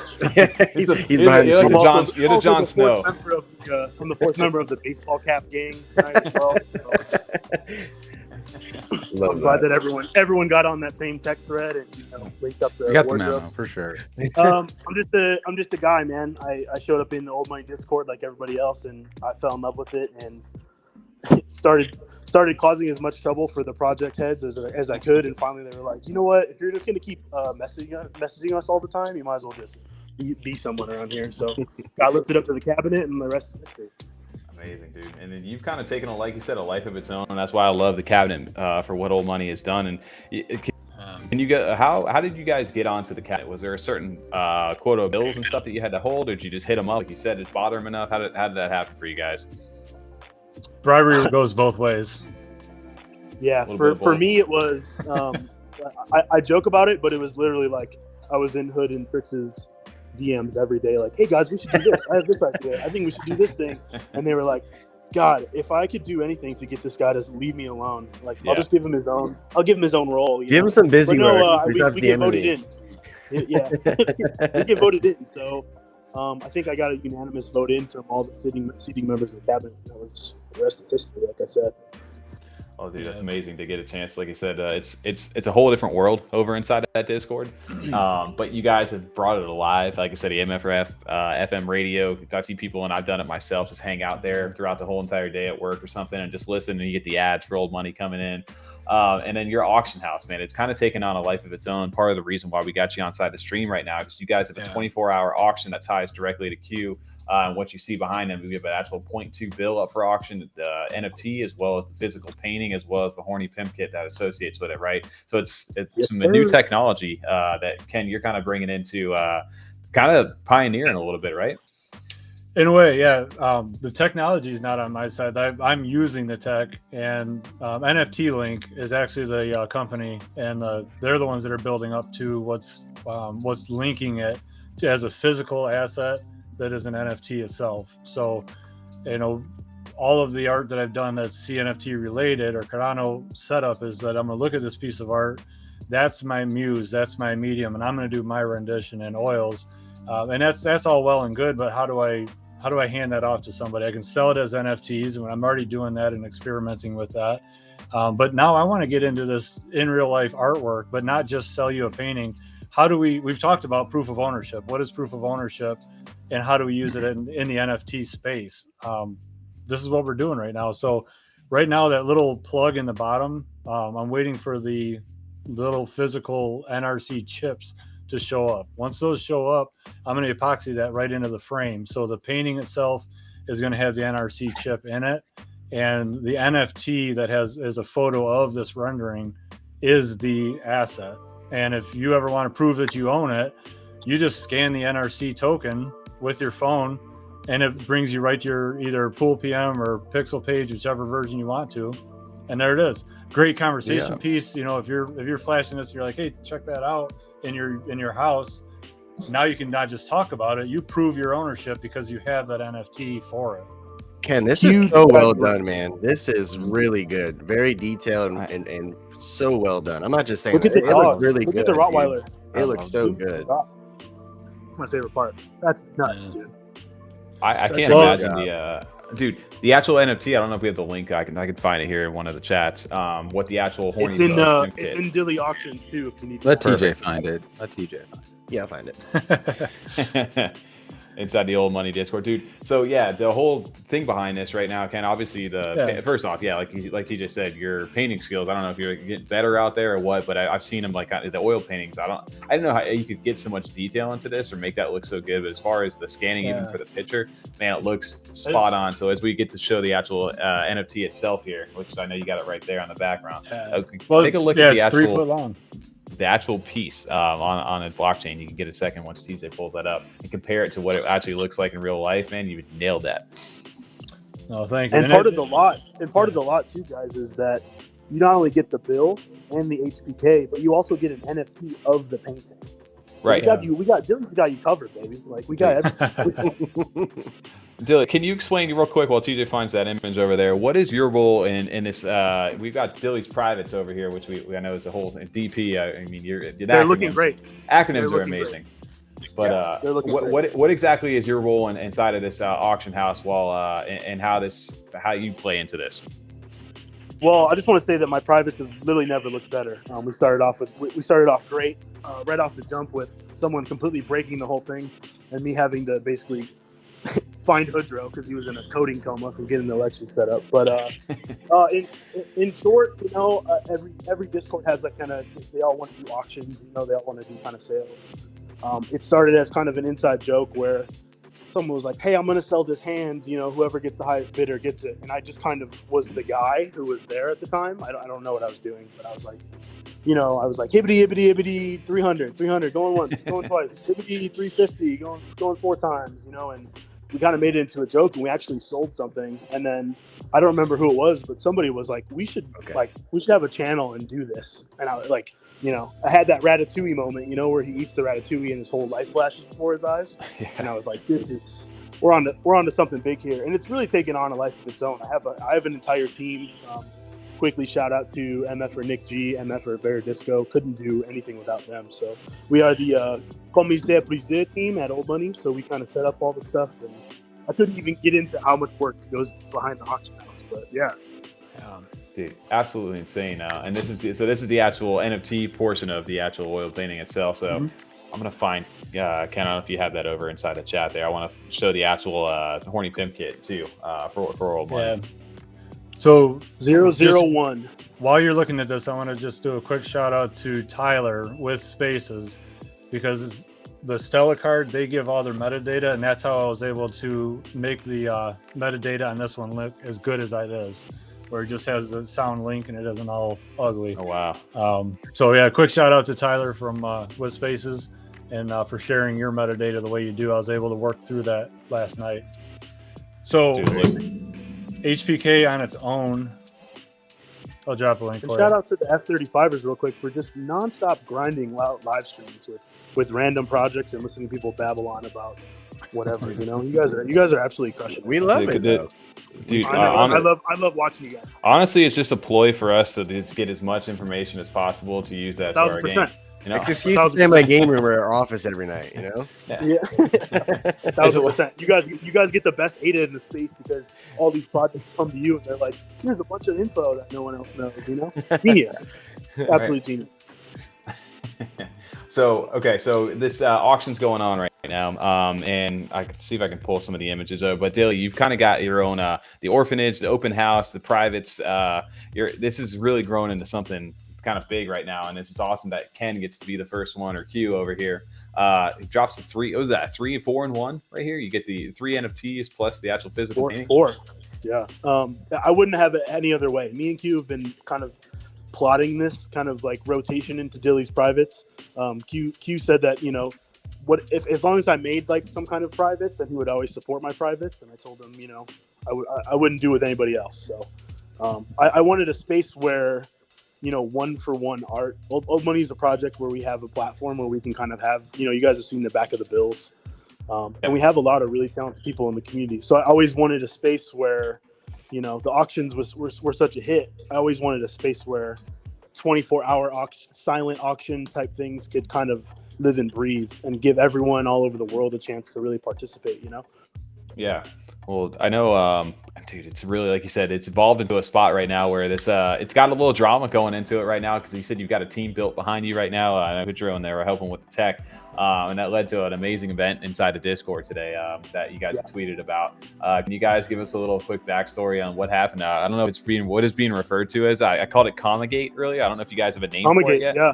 Awesome. That's beautiful. Yeah, I can shed some light. So I'm really bad at Discord. That's like the base layer that you guys need to understand. There was a mint in Old Money where I was messing around with settings and I just fucking deleted everyone's role like the day of mint. And Hoodro was gone. And he came back, and it was like that scene in Community where Donald Glover comes into the room and everything's just on fire. And I was like, ugh, my bad, bro. Whoops. So I kind of did that again today on accident. Right? Yeah, for the auction house, like we have the military bot. It's kind of built into our Discord. If you haven't experienced it, come into the Old Money Discord and just type in /when for mint details. That's a really good one. But anyway, so we have a military bot, and when we do auctions, we usually put the Discord on lockdown, just so no one's shooting out addresses or anything like that. For today, so I put the Discord on lockdown, and then like no one could see the channel, and then people started bidding, and none of the bids were showing up, and it was just like a cacophony of chaos. I loved every second. It was bliss. I loved every second of it. But basically, what happened was the bids started going up as they do. One of our European MFers, MFer Fungo, put a comma where he shouldn't have, because in my understanding, in Europe they do that. They don't do the decimal; they do the comma. Yeah, for their. And the military bot picked it up as like 140,000 or something like that. And he was like, "No!" And I was like, "Congratulations, you won!" And there it is, 142069. So he was just going to 1400. I love 69. it. 1420 69. I love every second of it. Ken was crying. He was popping a bottle of champagne. I knew that it was a mistake, but I was just really, putting the screws to him. I was like, I can't wait till you pay me this 142K. I literally was looking at my notifications popping up, and I just saw 142,000 bid, and I just was like in the middle of a meeting, and I'm like, dude, what just happened? Yeah, but let's be real with each other, though. With the trajectory that Old Money's on, it's not outside the realm of possibility. No, I just had no idea what was going on. I'm like, these MFers really loaded like that right now? Yeah, the best part is that I didn't say any. Look at my tweet. It's just like, hey, we're live. Like, people are like, what the? I have everyone DMing me. Just chaos. It's like 1,100, 142,000. I love it. Yeah. Yeah. What was your initial reaction? I have to ask. When you first saw that, what did you think? What I think? I thought, holy crap, what is this guy thinking? Like, right away that's not right. And I bet he's going, holy crap, what did I just do?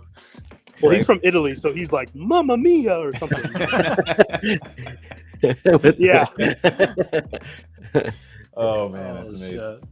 But so we have an auction on. I do auctions every first Wednesday of the month. Yeah. So we're looking at August 3rd is the real auction. I don't know how to call it yet. The scheduled auction. The orphan one. That's the orphanage. Yeah.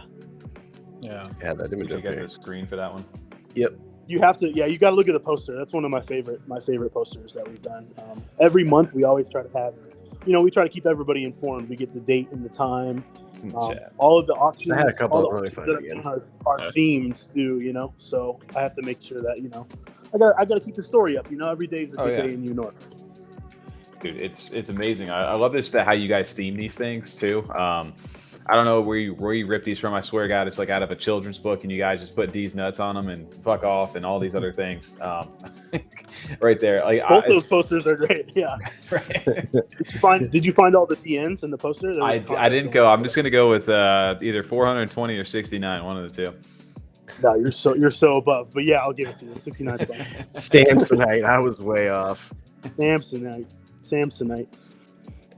So you guys are launching this on 8/3 right now. Obviously, you got to start it off right now. The first, which is going with Ken. You guys have a 24-hour auction. This is no bullshit though, right? Like you guys are. It's not going to be once the bid hits and the timer runs down. Somebody puts a bid in last minute. We're sitting there waiting for another 20 plus whatever minutes, right? Like how does that end? Listen to me, brother. Listen to me, my brother in Christ. There's nothing I hate more than having an event that has a scheduled end.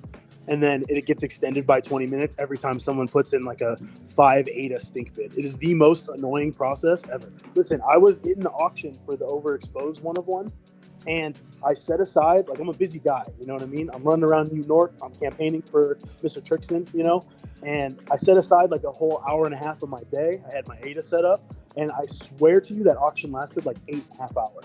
Oh yeah, it was the most irritating thing of all time. Damn. Not only will that not ever happen at Dilly's, but I'll do my best to confuse everyone and even end auctions earlier for no reason, just because. So you gotta keep an eye out right now. Or cancel them 20 minutes in. I gave Q an extra hour just because of Commagate, which I will now affectionately refer to it as Commagate from now on. Thank you for that. Still works out so well. It was 1 p.m. my time is when we started, so it'll be 1 p.m. tomorrow on PST. 4 p.m. tomorrow. It should be done for you guys. Awesome. Yeah. Dude, that's so cool to see. And then Q, how does this feel for you? Got it to be like the first, like I said, there's so much value offered inside this, right? Like you said, you're getting 3 NFTs as far in the physical painting as well. Like is this something that you kind of envisioned like when you were started to paint this, or did you guys evolve this idea over time? No, this painting, we had the idea of actually either rolling it into the auction, the traditional auction. I didn't realize Dilly, likes his privates that much that he wanted to expose them to everybody. I wanted to make my privates public. Yeah. But you said he's been giving them great support, so. Yeah. No, I've been all over them privates, so we got it. But I feel really comfortable in the idea that this is an experiment, and if somebody only wants to give 140,000 ADA for this, I'll deal with that. You'll make it bar high, dude. We'll make it work. My idea is that we were going to throw it into regular auction, but after looking at the progress of the painting, it deserves its own day. Q deserves his own day, and that goes for everything that he does for Old Money. Being our press secretary, making all those OM spam videos, I'm happy to do it. Absolutely amazing what you guys got going on. I know Old Money is a whole other thing that we deep dive into. Not even like we scratch the surface on some of this shit. Yeah. A deep DN. We don't want to get into that, but tonight it's all about the DP. Dilly's privates and Q over here. I love saying that out loud. Just didn't feel right, but we're gonna let it ride. Of course. I think that DP that DP is gonna be a little scary for some to to interact with at first. But I promise you, close your eyes, take a deep breath, and really take in everything. Breathing's important. You're gonna have a good time. DP's meant for everybody. It's meant to leave every MF satisfied. Oh man. Well, so 24 hours. Like I said, you heard here. 4 p.m. Eastern, 1 p.m. PST tomorrow. This will end maybe a little earlier or later. You never know. It could be a curveball. We have a whole new game tomorrow. But Commagate is definitely spruced it up, and I think it starts it off in true fashion, right? To really. Oh, it's perfect. Couldn't have helped it any better, right? Of course. Well, are you guys going to make auction on Wednesday? I wanted to ask you guys a question. You guys are doing all the info. So TJ, can you pull the orphanage back up on the front there? So Wednesday the 3rd. This is can you explain the theme for this? Because what the hell does the orphanage mean to anybody who's not in Old Money? Perfect. I'll just explain 100 hours worth of stuff in 1 second. Dude, no pressure. So basically, I source all these lots through a channel. Everyone kind of submits things. I kind of pick around what I got and I make a theme, right? So in Old Money, we have this upcoming secret utility about twins, basically twin bills coming up. I decided to visit the New York Department of Family Services and team up with them, open up my auction house and open up the doors because I'm all about getting kids off the street.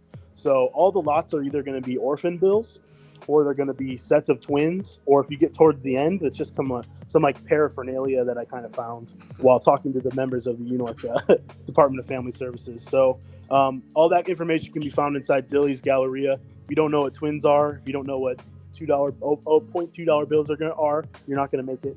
I mean, but I think you should come for the alcohol and stay for the fun anyway. That's what. Come for the privates. Yeah. I'd say that's the biggest thing for Old Money right there is that you guys like to have fun, dude. And I don't know, like the community, the culture that you guys have created over there is second to none in this space.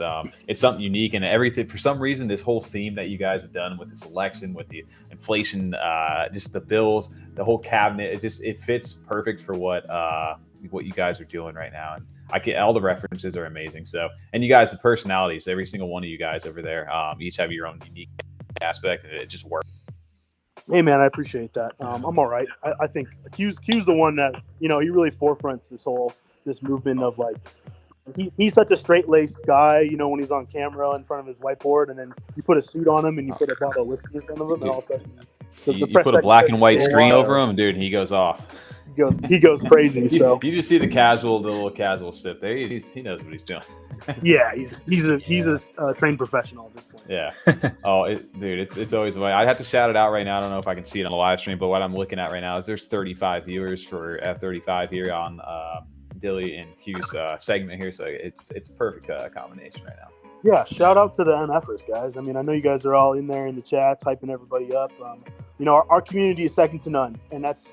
I said if this ever got to the point where it wasn't fun and I wasn't, you know, interacting with the community or wasn't serving my community the way that I think I should, then I'll stop doing it. So until then, you know, we're gonna ride this thing till the wheels fall off.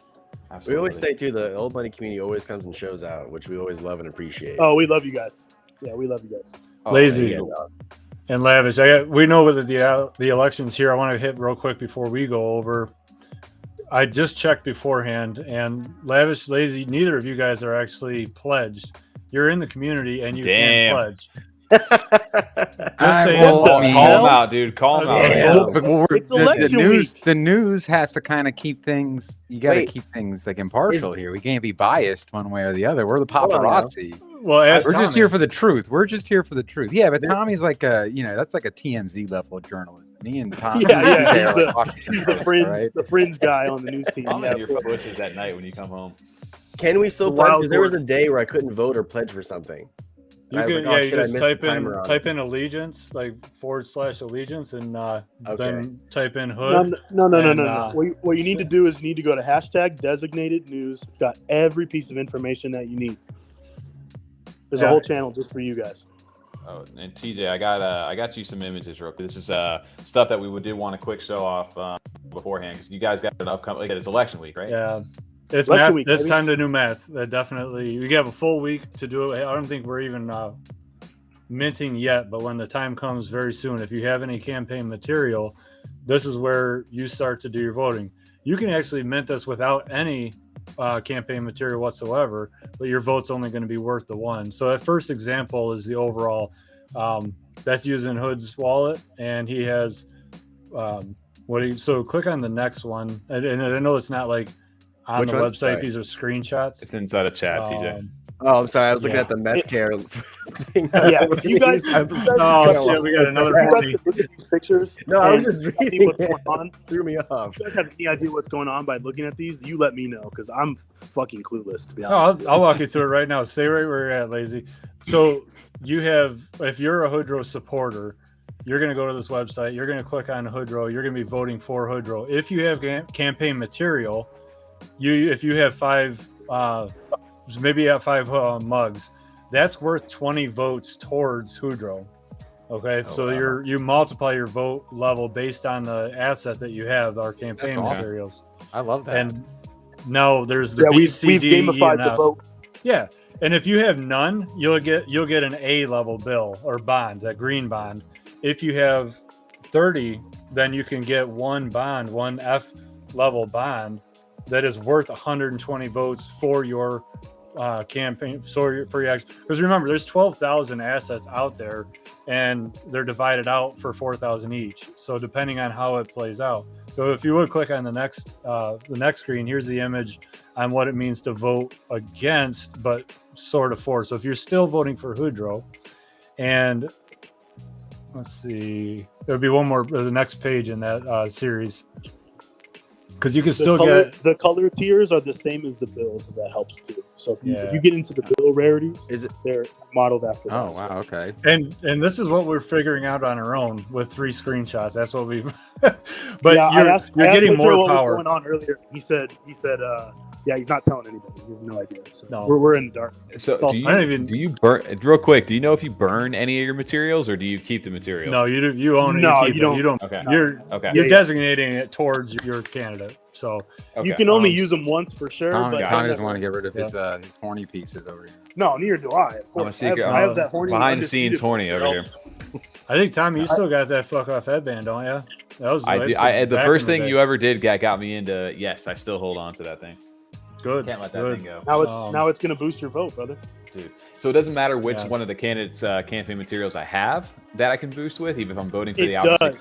It actually does. Yeah. Okay. So it depends who you're voting for. So if you're voting for Hood, you want to use Hood campaign materials to boost your vote. If you're voting for Hood, you only have Tricks campaign materials. It's still going to boost, just not as much. Yeah. Okay.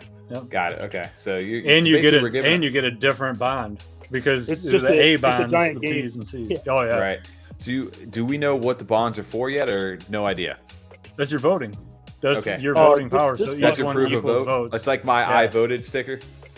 So what I'm going to do, maybe? I don't know. I'm going to Can I say apply that on- 30 of mine. I'll apply 30 of my Hood assets for a yellow Hood. It'll be 120 votes for Hood at the end. But when I mint that, I'm going to get an F bond, which will be ideal or most likely one of the more rare bonds. And then that becomes 120 votes for Hood. And that's all on chain. It's all there. And there you go. And I'll close this out the same way I close out all of my little Q spews. I don't know if that's going to help at all. Yeah, we really don't know, honestly. If it does help you guys, I'm going to wait a full 24 hours before I vote. Just to You make can sure help me that with one thing. So the Yeah. headshot headband. Yes, that's a Tricks and Well, campaign obviously it material. has tricks on that, and that's Yeah. But I've always just been curious because it is like a headband with like a bullet hole going through the side. So I didn't know if that was kind of meant to be like, oh, if you're wearing a Tricks thing, like you're gonna, if that was actually kind of anti-Tricks. I was never quite sure. I figured it was his but it kind of seems like it's a supporter for Tricks, but also he got shot, so it's like anti-Tricks. I wasn't quite sure. That's the beauty of old money, Tom, is that everything means nothing always at the same time. Logically Everything all at speaking, once. Yeah. you're technically almost right. Probably 25%. He drinks a lot of wine and design stuff. So nothing ever. Really Question is, do we have a date to give a fuck? Today. Today is the day. Okay, so we don't have no Today idea is what the day. it's. No time. Yeah. We Last don't know fuck the is time. given, so I can't give a fuck right now, or can I? No, not just yet, but you'll be able to give a fuck pretty soon. And I think that we should all give a fuck soon as well. Definitely should give a fuck about this. But Yeah. if anything, we'll plug that real quick. Give a fuck about Old Money. Go ahead and make sure you're following them on Twitter. For some reason, Give a Old Money fuck Twitter about is just like they just do their thing. But there's so much support behind there. So make sure you guys are following Old Money over there.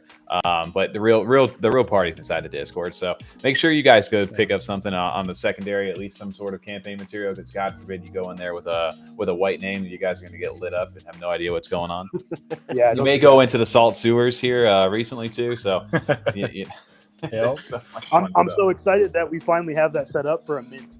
Because mint day is always the best with the white name. When mint, yeah, dude, you guys, it's been amazing to have you guys on here. I'm sure we could do this all night, but at least go ahead and make sure you're checking out Dilly's Privates DP and go bid on Q's Horny Pimp Kid, his one of one, his masterpiece right there. You can get a chance to own that. I was going to. When I first saw that little mix-up with the comma, I was like, I could actually, maybe dabble in this. I need to get my bill.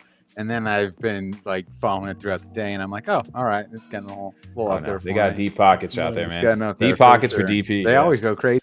They go pretty nuts on all these. Deep auctions. pockets for DP. Yeah, you got DPs for DP. Check out the auction on Wednesday. Just even if you want to stop by, have some hors d'oeuvres, get some drinks. You know what I'm saying? Have some fun. Guys, thanks so much for having us on. We're all huge F35ers fan over at Old Money, so literally, absolutely, whenever we can get on, I'm here. So appreciate it, guys. Definitely keep an eye. I'm sure this won't be the last time you guys see us together. Absolutely, guys. We really appreciate it. Q, Dilly, thank you so much for jumping on tonight. Thank you for sharing us the DP, the everything that you guys got going on right now. But awesome job, and we'll see you guys in chat. Thank you, guys. Have a good stream. And Tommy, if I could, I just want to say thank you to everybody who did vote or who did already bid, and where the outstanding top bid is right now, and wherever it goes. I'm floored by this right now personally. So this is the first time I've had an asset or a sale like this. This will be up on display in Las Vegas and delivered after the fact. So anybody seeing this or checking it out, it'll be available to brag about right there too. So, but it looks so good, man. Good job. Yeah, fully deserved. It's really good. I do too. It's really good. That's why I was like, I really want to get this. Not even getting the bill with it. I was just like, damn, dude, like it's painting really clean. I love it. Oh, thanks, y'all, guys. Absolutely. We'll talk to you guys soon. All right, peace, guys. Hibbity. Take it easy. Hibbity. See ya. Oh man, that's awesome. Dude, I love those guys. Oh man, they have so much fun stuff going over there. I wasn't sure. I need to get a always freaking bill, dude. Shit, I need some I'm more. never Anger. sure because we do so many little calls and stuff at night. Like, damn, like, what am I able to say? You know, what have we not gotten into? I don't know why I thought that. I was like, because you weren't saying that Ken was the vice president nominee, and I was like, Tom, you got to give him his credit. Like, you're talking to a vice presidential nominee right now.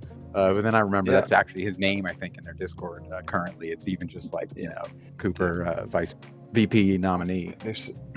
There's names that we could have went with too. There's some the VP with DP. There's so much good stuff going on, man. Later, Rad Butt, thanks for hanging. Yeah, dude. All the MFers in the chat, dude. Thank you guys so much. Everybody from Eden 7, thank you guys for showing out. If you guys are still here, if you guys are still wondering what the hell we're doing now on stream, this is now the other half of the show. Maybe we'll cut it down a little less than half, but we do our F35 live. Typically, these run from 9 to 11 p.m., which never. You're a liar. Never. Typically, they run from like 9 to he's a 11:45. Close to midnight. Yeah. Did you guys catch our weekly sponsor? They came back this week. Dude, I did in the middle of that chat. I didn't want to. They were Dilly was so like in depth, or maybe Ken was explaining something that we had a different one. Up the chat. Naked HD. Naked HD is off, but we had lovechat.xyz. I want to laugh at this comment because I wanted to laugh during the stream, but this made me laugh to myself like internally pretty hard. Oh my god, yeah, it's the perfect time to do this right there. Yeah, if anybody wonders, we had Naked HD back in the day, which Grimmy has put an amazing meme inside the chat. We always get the adult sites over here. Maybe it's because we get Freedom After Dark. That is no. Well, you keep calling it Freedom After Dark. It's like, oh, this is my perfect segue to plug in my website. Like, hey, you know who's gonna love this right now? These NFT nerds over here, just crushing the game. But yeah, so this is our now part where we get to jump into some projects and some things, take some viewer questions from you guys, and shout out, like you said, to Eden 7 and KEWW and Dilly over there for jumping on tonight. It's been dope, and thank you guys for the sponsorship for the show. It's really amazing to keep this stuff going. So thank you guys. You guys remember when like E Entertainment, like the channel, would have like the Howard Stern show on at like 1 a.m.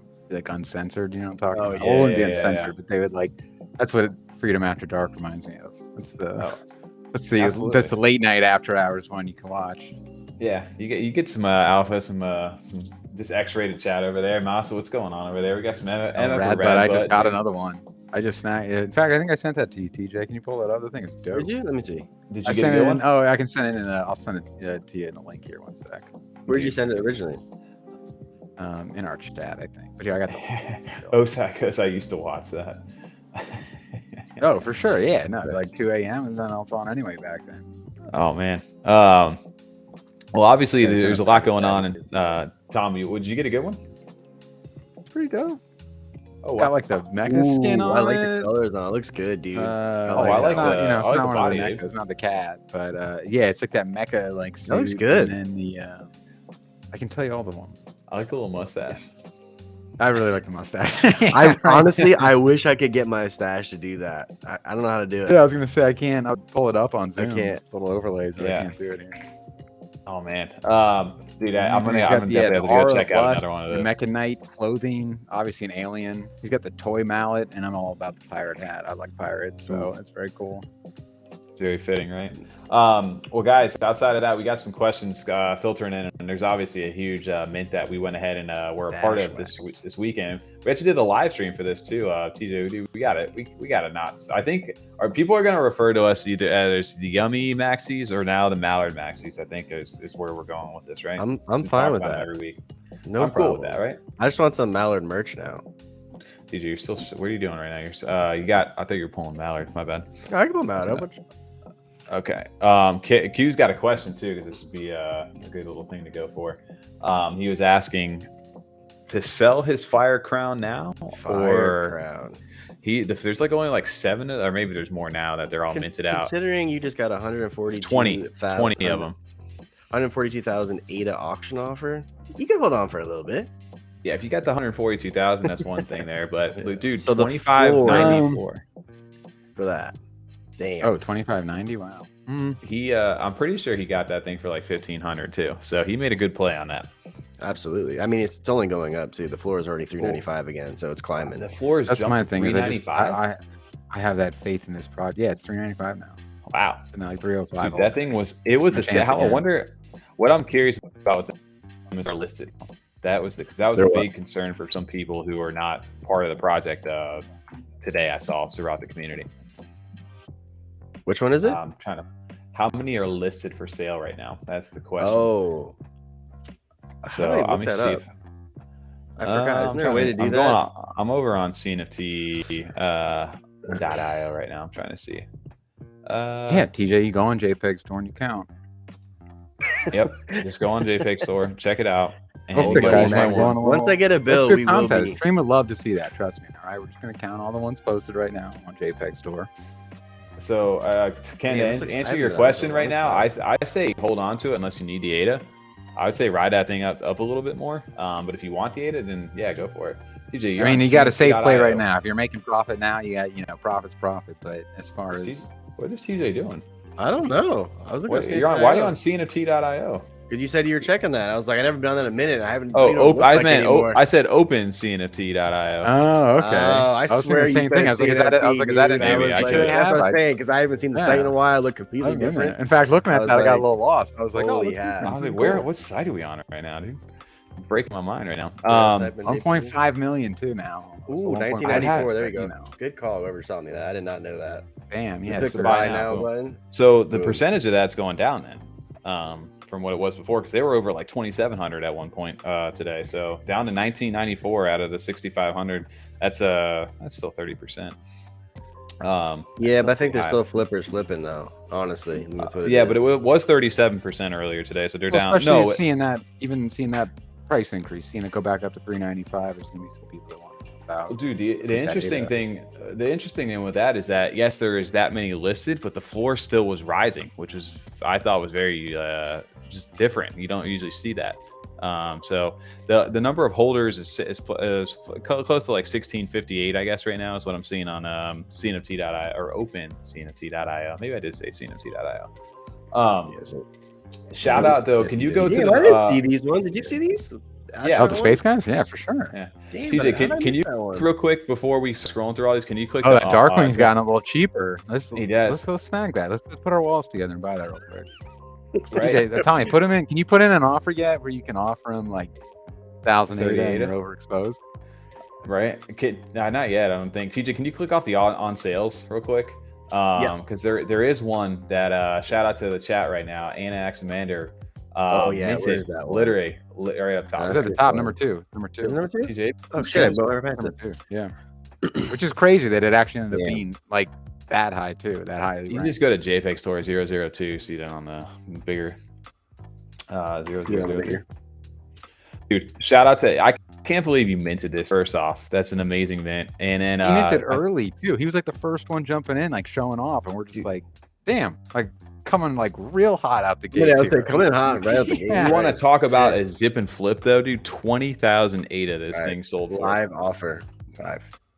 Wow, can you even offer 5? Yeah. I don't know. Except. Oh shit, that'd be wild. I just blown away by that, dude. Shout out to you. That's the biggest zip and flip. You got to have the zip and flip king roll over in our Discord right now. That is an amazing turnaround over there. So. Oh yeah, he's been on a little shopping spree too. I love it. That's 3 awesome. bills, 14 Mallards, 5 invites with that 20K. 5 invites. And a partridge in a pear tree. Mm-hmm. That's amazing, dude. Congrats to you. That's such a cool. Are you happy? Are you happy that you made the trade to get that, or are you kind of sitting there like, damn, I should have waited a little bit? I feel like I would have been completely fine. I mean, especially with 20K. Absolutely would have been fine. I would have loved that. I would have been absolutely good. Especially from personal experience too, like having the one-on-one and then not selling when the hype was up. Like I definitely regret not doing that. So I can totally understand where you're at right now with that. Tal, did you get any? Did you mint any Mallards, or did you buy in secondary at all? Tal had to have minted these things unless he sold all his invites. I think he sold his invites, but I want to know if he bought. Oh, he did get the mutant. He did get that mutant ape, so maybe he did get rid of everything. I really like the purple ones, man. Oh yeah. You said you got it for the mutant. Grim, he goes. Still got to get a suit, man. I still want like a John Wick Man in Black one. Oh, the black ones are clean. No, like the suit ones though. The ones with black suits. I don't really like that. Oh, rip and flip. I bought 2 at 800 and for waiting for the 1250 floor. Dude, I did something similar stupid. I didn't listen to my own call out there, and I bought a couple of rare ones for 1,000 and 1250 on Saturday, just because I saw the floor going up to like 800-900, and then I got wrecked too on that. So I'm still, but I planned on holding anyway. So, but definitely could have got some cooler ones today from that.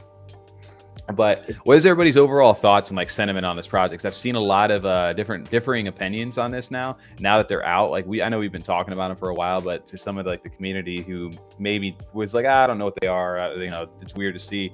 Dude, the secondary volume for these things has gone insane, and you know it's hard to ignore at this point what these guys have done. These guys have traded over 1.5 million ADA within 48 hours almost.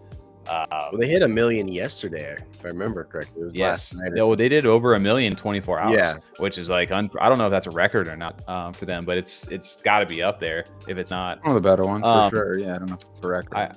I've seen like people's sentiment too of like, what's the hype? I don't understand the hype behind these things. Like, what are they even doing? It's just going to go down to zero. Like, you guys are just riding the hype right now.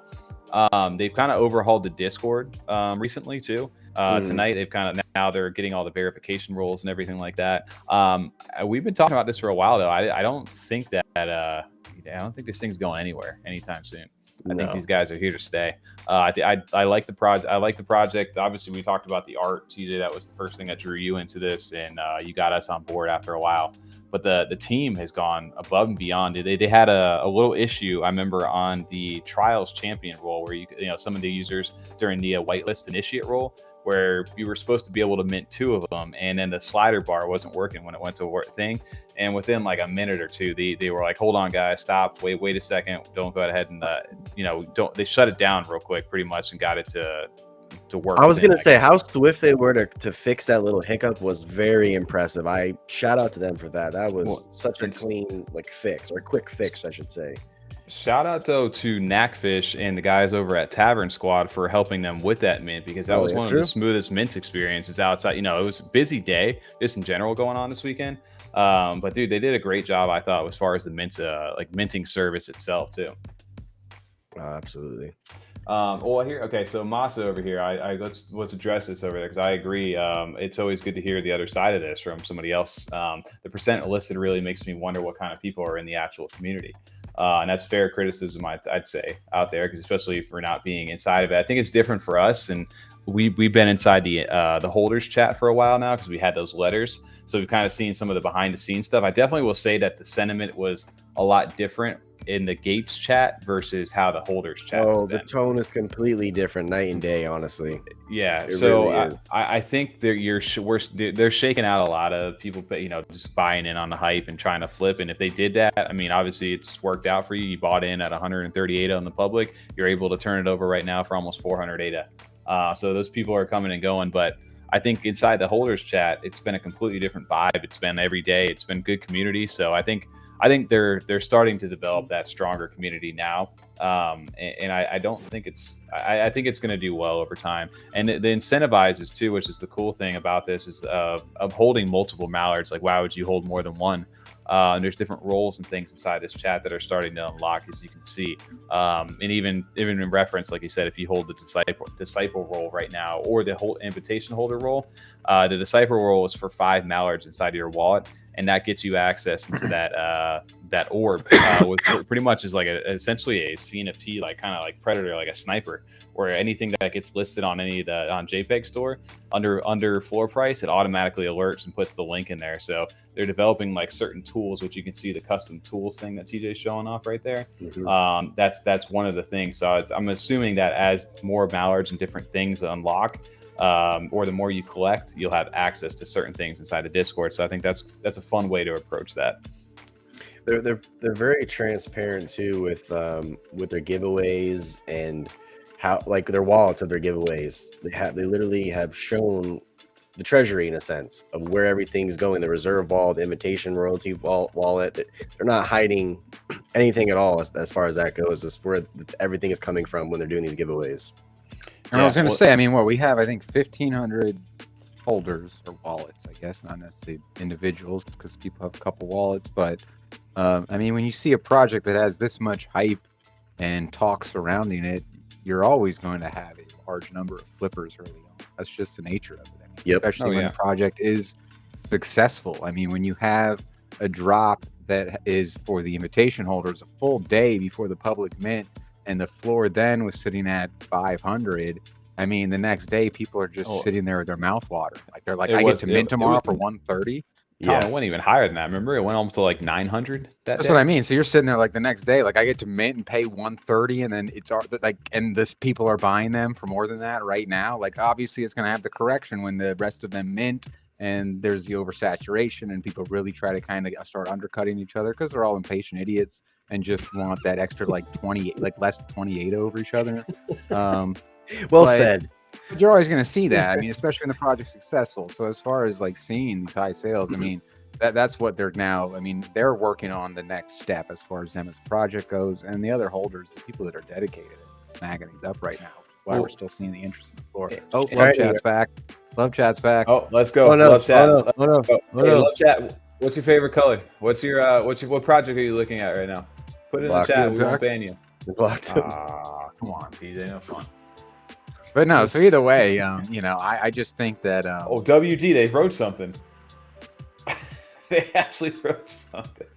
JRney, which tool are you talking about? The scryer pool that Tommy's talking about for like the sniper tool? Is that what you're talking about? Man. Because that is up and running for the invitation holders. Correct. What were you talking? Oh, TJ, go back to the main other screen, the black one that has the member benefits. So yeah, the custom tools, a scrying pool is the one thing that was only to invitation holders, and now, like you said, if you hold a disciple roll in there that holds 5 mallards, you're able to see that as well. And I think collecting those different schools of thought, which those are one of the attributes as well. If you collect all 5 of those, I'm assuming there's a Discord role for that. I minted all 5 of those, dude. I got all 5. All 2 thought I got them. Yeah, that's good. I ended up finally collecting all of them over there. I got you, Perry, right here. This one. There it is, dude. That's the best one. There you go. Free advertising. That's why they come to us right now. But the altar is another interesting thing, because we're going to need these invitation letters to power this altar. But the altar portion of this is that powered by 25% of all the Mallard Order duck royalties. Once fully powered, the ritual of equal exchange will happen. And basically, it's a 0% fee lending program completely sponsored by the Mallard Order. So that's going to be interesting if you're like familiar with like lending pond and stuff like that, where you have to take out a loan and you have a certain percentage of interest that you need to pay back. I'm curious how they're going to tackle that, but a 0% portion of that, it's interesting, right? Like obviously you're going to have to see how it all works, but it's something cool to think about right there. And there's still other plans that they haven't even brought up yet. It's just that kind of teasing some stuff. Yeah, if anybody's asking, what's the utility behind these things, I think there's a lot of stuff still to be revealed, but there's certain things over there that these guys are doing outside of just being a profile pick project. And that argument to me, like obviously it's weird in these days, right? Like you can't just be an art project anymore. You have to have some sort of utility built in behind these things. But I think outside of that, people just like collecting some of these. I think the artwork is very good. I've seen arguments too of people saying, well, the artwork might be all right, but what are they really doing? I think there's some substance here to this team, from at least what I've seen from personal experience. So not trying to shill or anything like that on our end. I think we really enjoy the project, and it's been a big surprise to us, and part of the reason why we talk about it a lot. I said it from day one, though. I really just love the artwork. I do. I loved even the mysteriousness of the engagement of the Discord, of the Twitter that they had going beforehand. That's just, like I said, that's what drew me in personally. Well, it's the same as with this old money. Is that it's like how engaged you get in the process, or the project. Like it's actually enjoyable to hang out, in the Discord and cut it up and look into this stuff. As opposed to, it's always fun to make money. Money's always an easy motivator to get you into some projects. But we were enjoying things before the actual success, I guess, of like the mint, right? And even before me and you, Tommy, even had invitations. It wasn't until I was actually having so much fun doing that second trial that I was like, "Fuck this! I'm on an invitation. What am I doing?" Yeah, it's a good community. I enjoy it. I just saw inside the holders chat somebody referenced, dude. Somebody goes, "Yeah, it's got those eyes. The F35 fighters call them the fart eyes trait." I saw that. I said, now I can't unsee that. I love that. That's even a thing. I literally was about to buy a fart eyes today, but I was like, I need. You don't have a fart eyes yet? That should be your next. I just got my. What do you call it? I got my composition notebook finally. Honestly, I hate that we started calling it that because I know it's a static TV screen, but you keep calling it a composition book. Dude, it looks like it, right? Can you pull them real quick? I'll show you what I got today. That's my last one. It is Jake Paul 4615. You snagged a new one today? Yeah, on JPEG Store you can find it there, TJ. Or I guess I can send you the link one of the two. I'm for Demosthenes, huh? With the brain. Oh yeah, I was going with this, but I went with the little eye-ray thing today. But yeah, dude, I thought I had to get one of these over there, and I managed to get it for a good deal on the secondary. 350, dude. 35, dude. Give me 3.5, dude, and it's yours. Sold. Done. Okay. No. You heard it here first, chat. Gotta go explain to my sister, who is watching now, what Dilly's Private's DP is, and I have no idea what the DP reference is. I don't even, something fun off the top of my head. Dilly's Privates. What did we say? There was something DP or DPs. A lot of things about DP throughout the whole thing. Well, I remember yesterday I remember that someone said last night we were on the call, they're like, "Oh, I'm looking at Dilly's Privates through the peephole because it had just the little circle of the icon last night." Yeah. No, shout out to Osai too. I know there's some people inside of our chat. They said that it did things a bit different. That's always worth watching, at least. And we agree. We've talked about this as far as the marketing goes. Now you're seeing all these new projects that are coming out. You know, some sort of engagement or like a pass or something like that that they've either airdropped or given out. So I mean, that's a good thing. They're helping innovate the space too at the same time. So whether you like them or not, I think they definitely changed the game. They're setting some sort of a record and they're making a statement. I think they're here to stay. It's just one of those ones, again, not financial advice, but always do your own research. But hopefully we can provide a little more insight for you guys as far as where our heads are with these. We're sticking around for that one. That's a hold for me for sure. Oh yeah. Yeah, definitely a hold for me. TJ, we get 2 ducks too. Do we want them during the giveaway? That's here you go. There's a perfect reason why to hold those letters. Oh yeah, we get a duck. That's right, baby. We get we by holding those invitation letters, there's literally been a daily giveaway, and they did free duck giveaway. So they're going to be doing I think they got how many, 100 of them or something like that. Yeah. 135 maybe 25? Now. Yeah, something like that. And so they're going to be giving away those ducks. Isn't there like what's JPEG Store has it listed? There's 4,500 total. Oh, it's inside the wallet. I can tell you right here. I send you the link here, TJ. Give me 1 second. I'll pull it here. There's 121 assets in it right now. Okay. Ooh, yeah, 120. They minted 35. Yeah, they minted 35 of them recently because they went unminted. There were some that got held up in like receipts or something like that. Here you go. I got it. I'll put it inside the chat too, just if anybody wants to take a look at it. Dude, there's some good ones in there though. There's the number 99. That's like a headless, like with like devil wings, a little fire crown as well. Damn, there's a cyborg in there. Dude, there's some good ones. So I'm hoping we get lucky on that. If anything, like you said, if the floor price goes up where it's at, I mean, even if you were just selling one of those off, that alone paid for a decent little portion of people's invitation letters. So it's true. I mean, look at that devil horns with the slime in there. I mean, there's some good ones over there. TJ's not showing it, but oh shit, dude, I'm on the wrong stream. My bad. TJ's over here. He's getting lost in the sauce. And then what was the 10K sale today? Was it the RoboCop one? Dude, that one sold for I think 7,000. The RoboCop was 7K. Okay. Mm-hmm. The slime one today sold for 10,000. That was the slime one that was 10K. That's right. It was like a full slime. That's right. That one was really nice. Like the little Cyclops eye and stuff like that. It was just clean. I'm not as much into the slime one as you guys are, but it was at least a clean. I like the slime one. TJ likes it because he's got it. I don't know. What am I on? Figured out? Yeah, exactly. Slime Time Live, baby. The Kids' Choice Award. There you go. Cyborgs are hot too. Yeah, I agree. I like the joints and cigars too. This joint one looks really good. The cyborgs have been selling for some good prices too. Cyborgs are Hansel right now. So hot, dude. All of them are. That's so. Like let's address maybe the. Let me see if I can pull this real quick. So the last thing too over here. Man, this wallet is stacked. I know, right? These are all the giveaway ducks over here. All right, chat. How do we write like codes and exploits? We'll just send them as like a mysterious phishing link real fast and get that right seed phrase real quick. Check that dating website. Yeah, right. If they come back over here. So the interesting thing about this as well is that they did the vote inside the community. They had rarity ranks come out, and I know we had a talk about that last night, where like CNFT tools had a rarity rank that came out. And as it was populating, I was kind of looking at it and we're like, I don't know if this actually reflects like what I thought the rarities would be, but whatever. We literally said that last night. Yeah, it's funny. And we were just like, whatever. That's kind of weird the way they've got it set up. But I wish they kind of didn't do that. My thought was that I was like, I wish they didn't do that, because now like some of the traits that I thought were super rare looking and cool looking are not necessarily as high as ranked as I thought they would be. So you had people obviously sniping for the higher ones, and then they put a thing out to their whole Discord and was like, guys, we're going to put a vote out for this. This is what the rankings weren't what we intended either. We want to go ahead and put this though to a vote to the community, what you guys would like to do. And they basically put two options. One, that they let the rankings pretty much stay the way they are with like minor tweaks to the top 100 of them, or they get away with the rarity ranks altogether. And people, obviously, it was huge. It was like 1,000 to like 300 or something. It was like very, very high to the no on this. And now the rarity ranks have been removed. What are your guys' thoughts on that?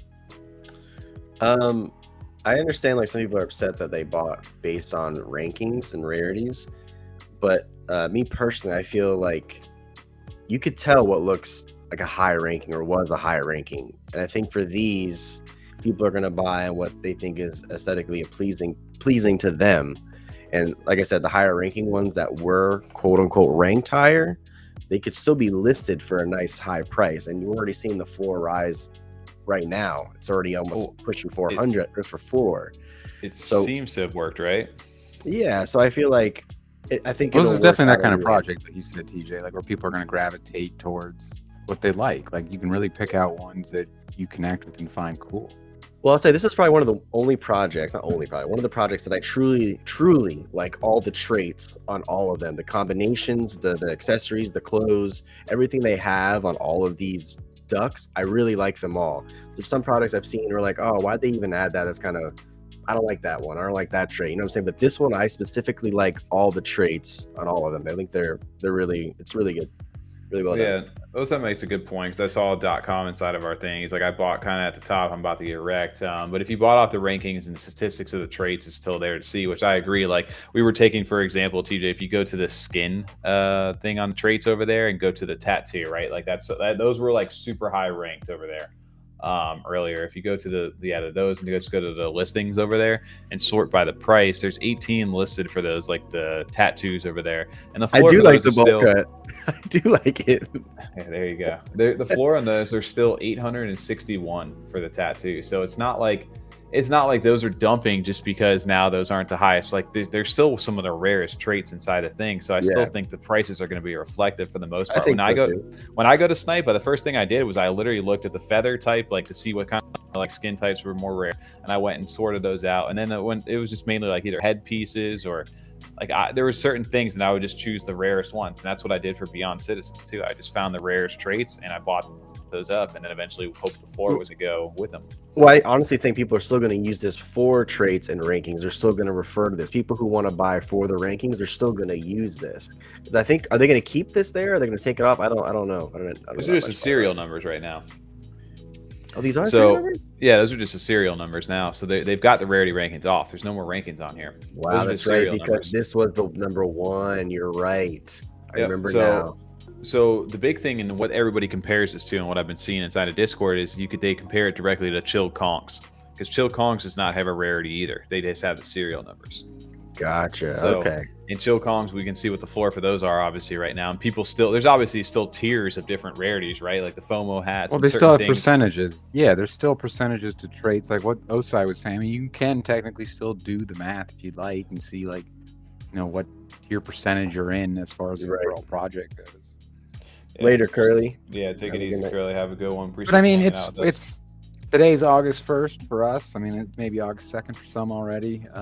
It's been long enough in the space. You got to know that rarity rankings aren't everything. That's like if you're in fantasy sports and you're upset because you just went off straight predictions and drafted only because of that, you're going to have a shit team. Like, it's just kind of how it works. I mean, there's always, of course, some weight, to the rarer ones. Those are obviously going to be more expensive or more sought after in some cases, but just doing blanket rarities doesn't always work. Just seeing which one is the rarest for the cheapest price there may be a reason why that guy's selling it, because he sees that those traits aren't going to pull through like some of the other ones. Like you're saying, Tommy, where you did it with the not Ada Knots, damn it, the Beyond Citizens. Yeah, like picking the certain ones that you're seeing the floors rise up on, not just anyone that has like, oh, this stupid hat is a 2%. It's like, yeah, but no one wants that stupid hat 'cause it's stupid.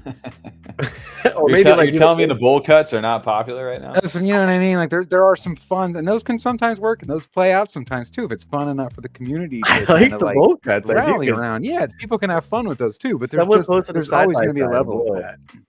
What is the when bowl you're making cut this many name? assets too, you know, I'm not being critical of bowl cut. anyone specifically or Mallard Order, but when you're making this many assets, you're going to have some assets that just maybe aren't as great as others. Like you got to fill in a lot of stuff across all projects, and not every asset's going to appeal to every person. So you know, when you're thinking of how marketable some of these are, you know, they're just, if you're trying to sell something for a premium price, it's rare. The people that maybe are interested in that trait may not have that kind of ADA to spend. Yeah. Yeah, I agree with you. I think the community being the deciding factor is better. Like I said, I like community deciding and They're the Cinder ultimate Skulls. holders, yeah. Yeah, I agree with that. I think the community, if the community develops the rarities, that's when things get more fun. Like take for example, Dork East with the Ape Society. Like they took the shittiest district statistically and made it the place to be. Yeah, exactly. Like they I did literally see made that, it the right? place to be. That's what I was referencing. Will from Stranger Things. They put a side by side of a mallard duck with a bowl cut, and next to him. That's why I was like, I love that bowl cut. It looks great because of it. Yeah, but it's a great comparison, right? Like the community is what it makes it, right? If all of a sudden they decide, bull cuts are actually the move right now, or we're going back to those, the bull cuts may just get swept up because people want to have like that status inside the community of like the bull cuts. Like take for example right now the sashes, because of the roles inside of Discord. If you own any of the clothes with the sash on them, you look at the floor on those. Like if you go to clothes, there's 3 of them over there. There's the coldest robe over there. The cutest robe. Every time there's saying assets, I was cultist. thinking saying ass hats. Ass hats? Ass hats. Dude, 1,400 floor for the sashes right now. What's in clothes, you said? Yeah, it's under clothes. The ones with the sash. You'll see there's 3 different ones. There's cultist robe with red with sash, cultist robe white, and cultist robe black. Gotcha. You just got to sort with the listings, though, to what's listed. And then go by price. Yeah, so the 14, that's a good example of like, do you have a sash? Because there's a role associated with it. Well, boom, everybody's snatching up the sashes right now. Like there's different ways, and obviously those may not have been the highest ranked things if they had the rarity rankings, but people are going at them because there's a role or something associated with it that they've given utility to. So interesting enough, there's only 22 out of all the sashes listed right now. Oh yeah, dude, look at the prices on them too. They escalate pretty high if you go by price. Sorted by price. 1,400 is the floor. Shit. Oh yeah, I was trying to get one earlier when they were like, people were snagging them for under 1,000. Now, dude, good luck. No, I don't know what that role does. I have no idea, but it's gonna do something. I love the Book of the Dead. It's like that number. What was it? The 1617-801 there. Those are cool traits. Yeah, those are cool. It reminds me of the Necronomicon. That's pretty dope. Yeah, it reminds me of an offhand that when I used to play WoW as a warlock, I used to carry like a book like that. Yeah, well, dude, I've been wanting to buy that number 5903, the one for 2750, the flare. Like that one just looks aesthetically so pleasing to me. Like I wish it was not that high. But I really love that one. Send the offer, 300. Dude, done. They're gonna accept. That is cool. I didn't know that. I don't think I saw that. That's straight up like the Book of the Dead though, from like Evil Dead 2 and stuff. That's hilarious. Well, that's where it like ties into like their lore and stuff like that, right? Like I'm curious too, because there are roles inside the Discord. They have like Enchanter, Spellbinder, there's Warlock, and the guy, there's somebody who owns 100 of them now, and his role is for 100 ducks is Lich King in there. That's like some WoW shit too. I love that. Yeah, so they've got some cool things in the works. It's just like I said, they're making the community fun. They've overhauled the Discord, and I mean, we could talk about this project all day with a lot of stuff going on, but I just wanted to address that because we've seen like mixed reactions in the community from the people who aren't in it, who are generally just like, I have no idea what's going on. Why is this doing what it's doing? Yeah. From others, they're like, that's just hype. It's going to go away.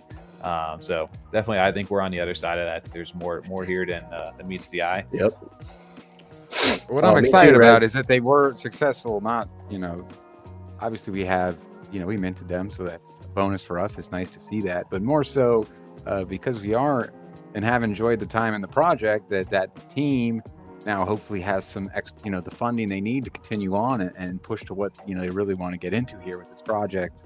Because the amount of fun stuff they've already come up with, and then now the strong community they built, they can really kind of continue to grow on that. That's a good point too, because they did ask. There's a lot of ADA they made, right? They made like 800, whatever, 1,000 plus, like something close to up there. And so that's a lot of ADA to take in. ADA? Yeah, it's like over 1,000 probably. Well, no, like I'm saying, like 800 something thousand ADA they made from that. And yeah, I mean, there's over 1,000. Yeah, definitely over 1,000. But yeah, so they got a lot of expectations they could to deliver now something that's what's worth that amount of ADA to them. Like, what are they doing? So yeah, there's definitely going to be obviously more that needs to be explained, which they've said multiple times. Like, we've got a lot to still reveal. So hopefully they can execute on that, because this definitely feels like one of those special projects to us for sure. I'm just glad we got in early. Yeah, for sure. Dude, oh damn, I can't believe it's already 11 over here. We've just been crushing through this. We had 3 topics tonight, and we're already past the normal live stream. What's everybody else looking forward to? We obviously, this, if you're in old money, maybe today or tomorrow. Yeah, today or tomorrow, we're gonna see it here. You're gonna be able to give a fuck and mint one of the vote in the election for old money. So there's a mint coming up for that. What else is everybody looking at this week? If you guys are minting anything, I know. I'm kind of now recovering because I've been so focused on with everything that's come out. I know you also grabbed the Wolves of Rome, Tommy. Yep. That just came out, and That's never selling out too. Very cool. Mm-hmm. Yep. Yeah. Schulte was saying that. Wolves of Rome was dope. I'm glad that they sold out, Kyle, and the guys. They had 2,000 of those that they had done. I know he was a little concerned too, because I know they had a bit of a higher asking price than a traditional mint with the limited supply kind of deal, and the price of ADA too to kind of help fund what they're doing. So I'm really glad to see that they were able to do that, because they actually are, getting into really developing a game there. First, which is cool to see. I think Raccoons is next week, JRney. I'm doing that next week. Oh yeah, Raccoon Syndicate. I think is the 13th, right? I think it is. Yeah. I want it. Yeah, shout out to definitely be minting that. For sure. 100% mint that. JRney, I'm gonna mint that one too. I think that's the 2 days from now. JRney's the third. Yeah, Wednesday. Yeah, they're another one of those where I don't know where the price of those are at right now. The hall, what are they? The hall passes or whatever they're called. Hall trip passes. I believe that Wurs got me into those. I bought 2 of them. I sold 1 of them, and I still hold on to 1, and I actually won a free flamingo.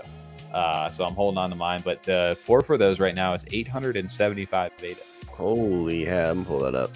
Yeah, I know they were trying to compete with Mallard Order as far as like the upvoting and stuff on CNFT tool, like the drop calendar. And I know they're like, I believe they're out of Brazil, these guys. Yes. I think they're cool. No, some of the flamingos are like very interesting. Some are a little like just like what the hell, like it's crazy, like that. I don't know. They've got like some crazy looking features on them. But I've seen like I haven't dove too much into this one. But I do know that they have like a mascot for the flamingos, and they like are on like DJing and like on stage. I've seen that before. So that's cool. It's a Buzz Lightyear one. Yeah, that's the newest one they dropped. It's dope. It's got a lot going on right there, dude. Is that a tongue through a go back at that? What am I looking at? This one? Dude, look at that. Oh my god, I didn't even see the tongue. Look at the tongue. There's like a transparent, transparent beak right there. You can see the tongue coming through. That's weird as hell. I actually was looking at these Bernard boys too, because I got a lot of votes as well. I don't know if you guys have saw. I've seen that in Leatherheads. I've seen Leatherheads as well. I joined their Discord actually. Oh, they're back. Hey, love chat. What project are you minting? I will let you stay if you can tell us what project you're minting. Nah, I already got the band hammer on them, dude. You're too quick with the band hammer. So they're just posting emojis. They're okay. Yeah, because they don't care if you ban it, because their name and website is in their actual YouTube name. I can't delete comments. That's annoying. Yeah, you can't delete it. Yeah, it just shows their name. What is it? Fudpets? That's all I care about. Let's look it up. Fudpets. I just want them to tell me something, dude. Just what project are they minting this week? Oh man, I love the spam. It's good. No, JRney. Yeah, JRney's definitely what I'm looking at for sure. Is Fudpets part of Fud Buddies? I'm assuming that's what it is. Yeah, Fudpets are part of Fud Buddies. Yeah. Okay, I just want to make sure. Unless there's a brand new thing called Fudpets, and that'd be some fun on Fud Buddies. What the fud he's talking That'd be about, fuddy. Wow, that was pretty funny. Don't listen to me on that one. What else everybody got? Fudpets, love the art, dude. I love Fud Buddy's art just in general. That style. I know I got some Fud tokens sitting in my wallet right now. That's funny. That's funny or funny? I think we've killed that joke already. I can't find the Fudpets. It's just fun or Fud Buddies. I am on Fud Buddies, but I don't see that picture of a Fudpet. Do you? What? Oh, right here. Here we go. The top pinned tweet. It's pinned. It's pinned. I found it. 3 months of dark. Who let this guy host over here? Gotta bail later, gang. Osai, take it easy, man. I know with Freedom After Dark, it's late out here, but we appreciate you hanging out with chat always. You'll catch us later in the week, just at your normal scheduled Thursday weekly market update. So keep an eye out for that. With the Pizza Head. What else we got going on? There's something else too, and what is it? I haven't checked any. I'll be honest with you, dude. After the Yummi mint last week too, like I've just been like ate broke. After between that and Mallard last week, dude, Yummi. Yeah, everybody's so quick, dude. Yummi, dude.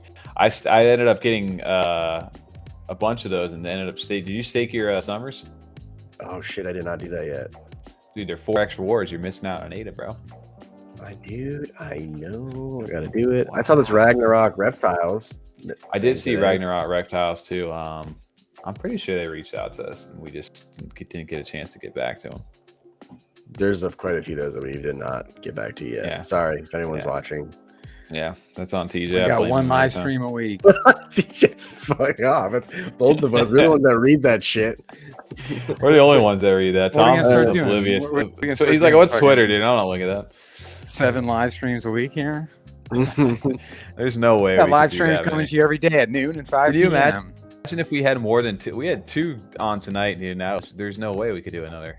That'd be insane. Well, plus the planning nights and stuff that we take cool though. These are cool. I like the art in these. It'd be one thing if this was like, 2-hour space, just shooting the shit. DJ's got to put his makeup on. Come on now. What down and a certain curtain here. It's late. Raccoons for sure over there, Rez, 100%. Dude, did you see the last one of one? Just throwing that out there for Yummi. Dude, looks good. I forgot when the finally got airdropped. Yeah. Dude, it looked like a Mayan, like I don't even know what it was. I'm just upset it didn't hit my wallet. Oh, TJ, let me pull that up. I got it already, dude. You're too slow, dude. Your computer's like hamster wheel running right now. Come on now. Actually, it's running pretty good tonight.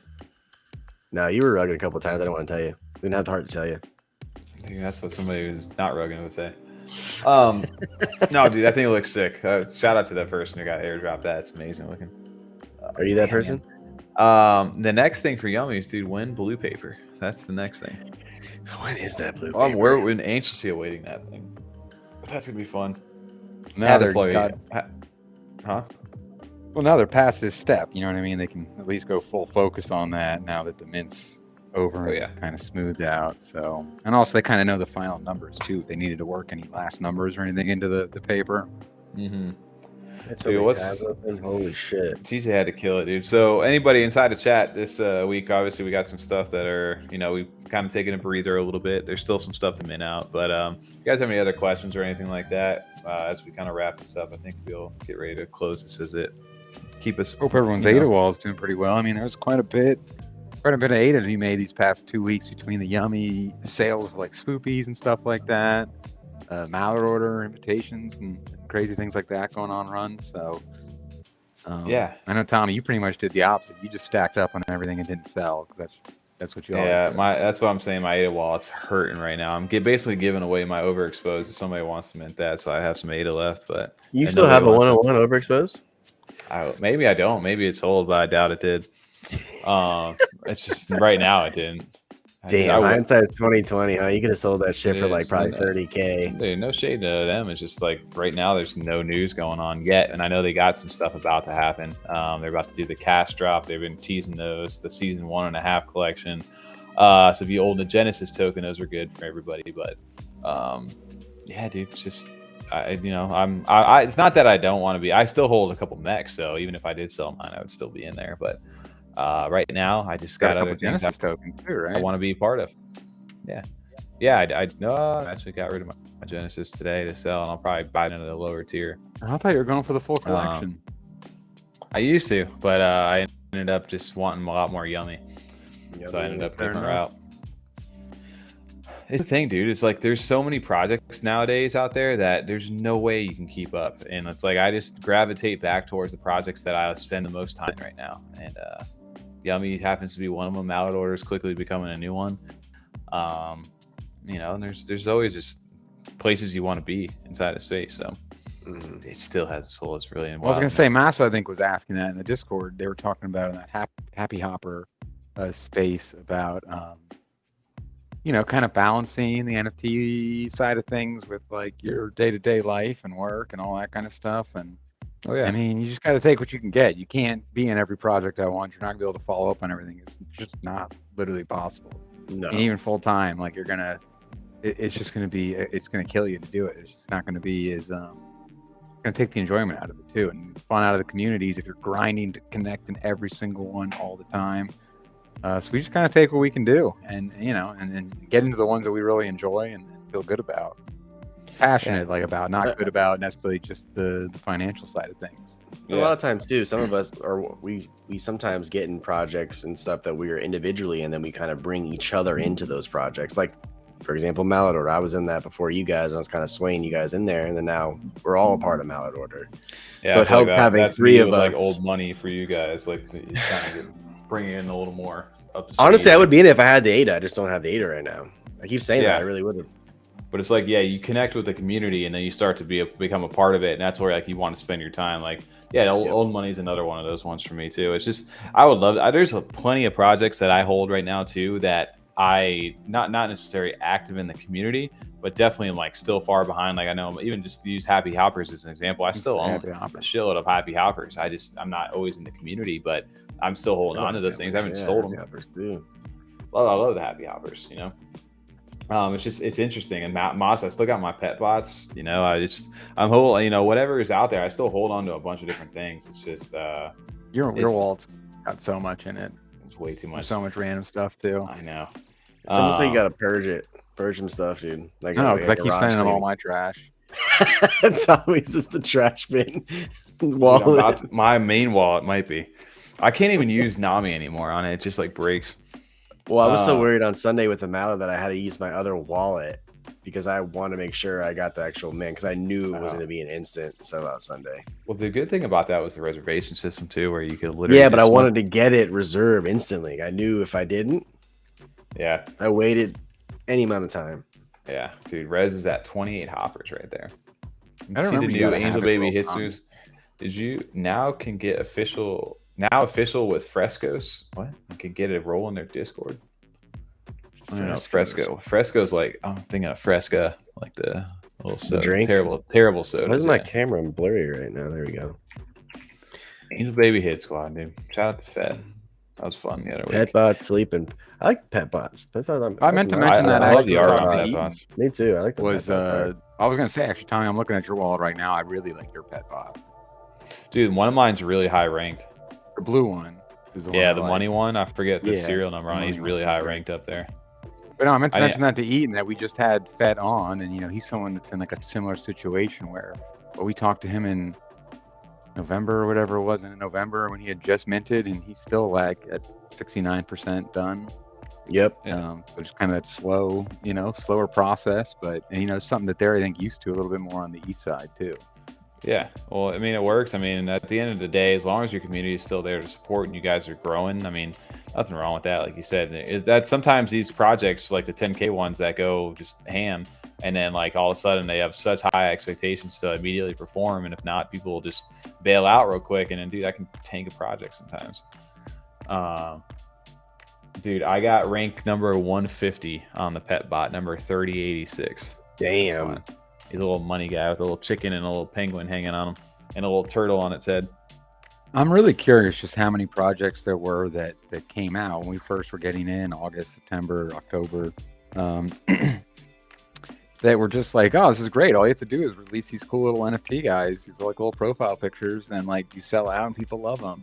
And like their whole plan was just like, yeah, we just have to do this, and then what do we do next? I don't know. We do like a season 2 and season 3. That's it. That's all you have to do is like just release the art. And then like now, like that doesn't fly. You're not gonna really, unless the art is that good, unless it's that fantastic. But these kind of like you know, a few simple layers on a profile picture just wouldn't be cutting it as far as just being that anymore. Right.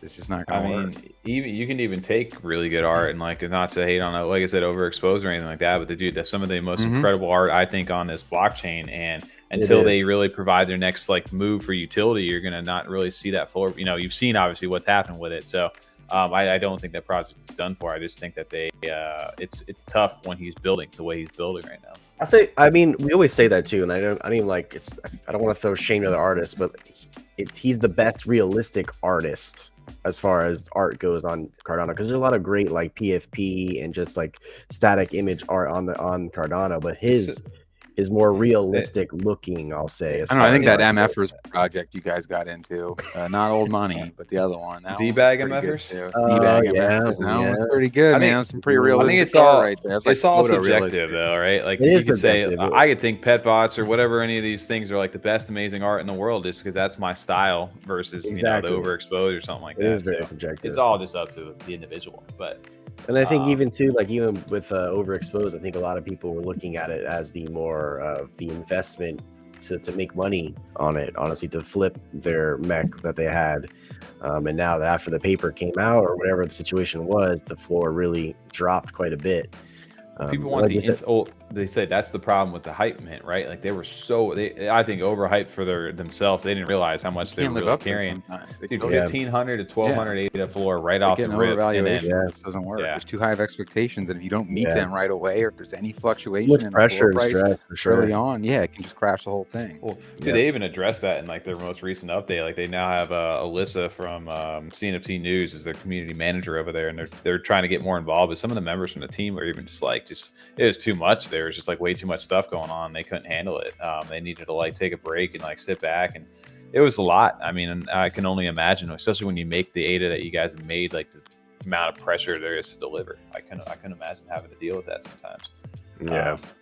Dude, look, the guys are still minting the traits over there, the ADA handles. I minted a couple 4 digits. I bought a 3 digit, and then I think I sold it before all this stuff. I liquidated almost everything that I could for that mint over there. But you got a lot of stuff in your wallet here. I got a lot of what? You got a Havoc World you could flip here. Yeah, I do have some. I'd see some of those are ones where I'm holding out to like, yo, it's gonna do really well, and then boom. TJ's getting sleepy over here, so we're gonna call.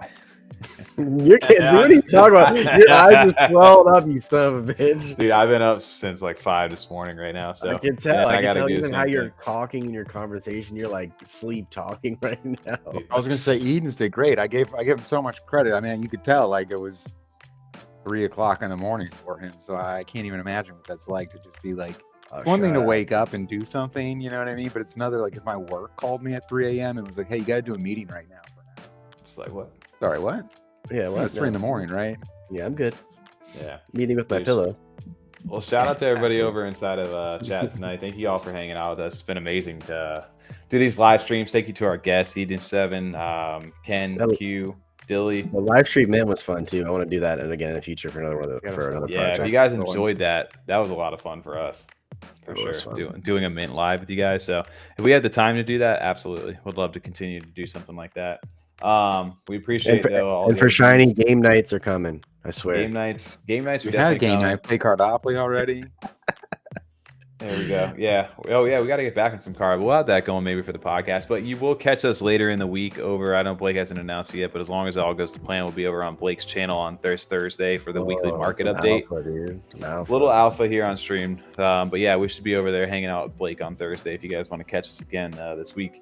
But appreciate everybody hanging inside the chat. Shout out to I Hate Pants, Rez, Schulze, Shiny, Anaximander. Dude, I feel like it's Aeonium Skyway now when I kill that name. Back in the day, I used to throw me so hard. Shout out to everybody though inside the chat. I Hate Pants, dude. Shout out. Oh, I gotta get an update on her monsters here soon. Everyone checked in tonight. Masa, yeah. We got Wurs was in here earlier. Tally. He's big into Eden too, right? Wurs is a big Eden fan, isn't he? Yeah. Well, all of them are. And then shout out to lovechat.xyz, best adult dating site. Sweet. Oh, TJ just bailed himself out without hitting the end stream. It's messed up, dude. Peace.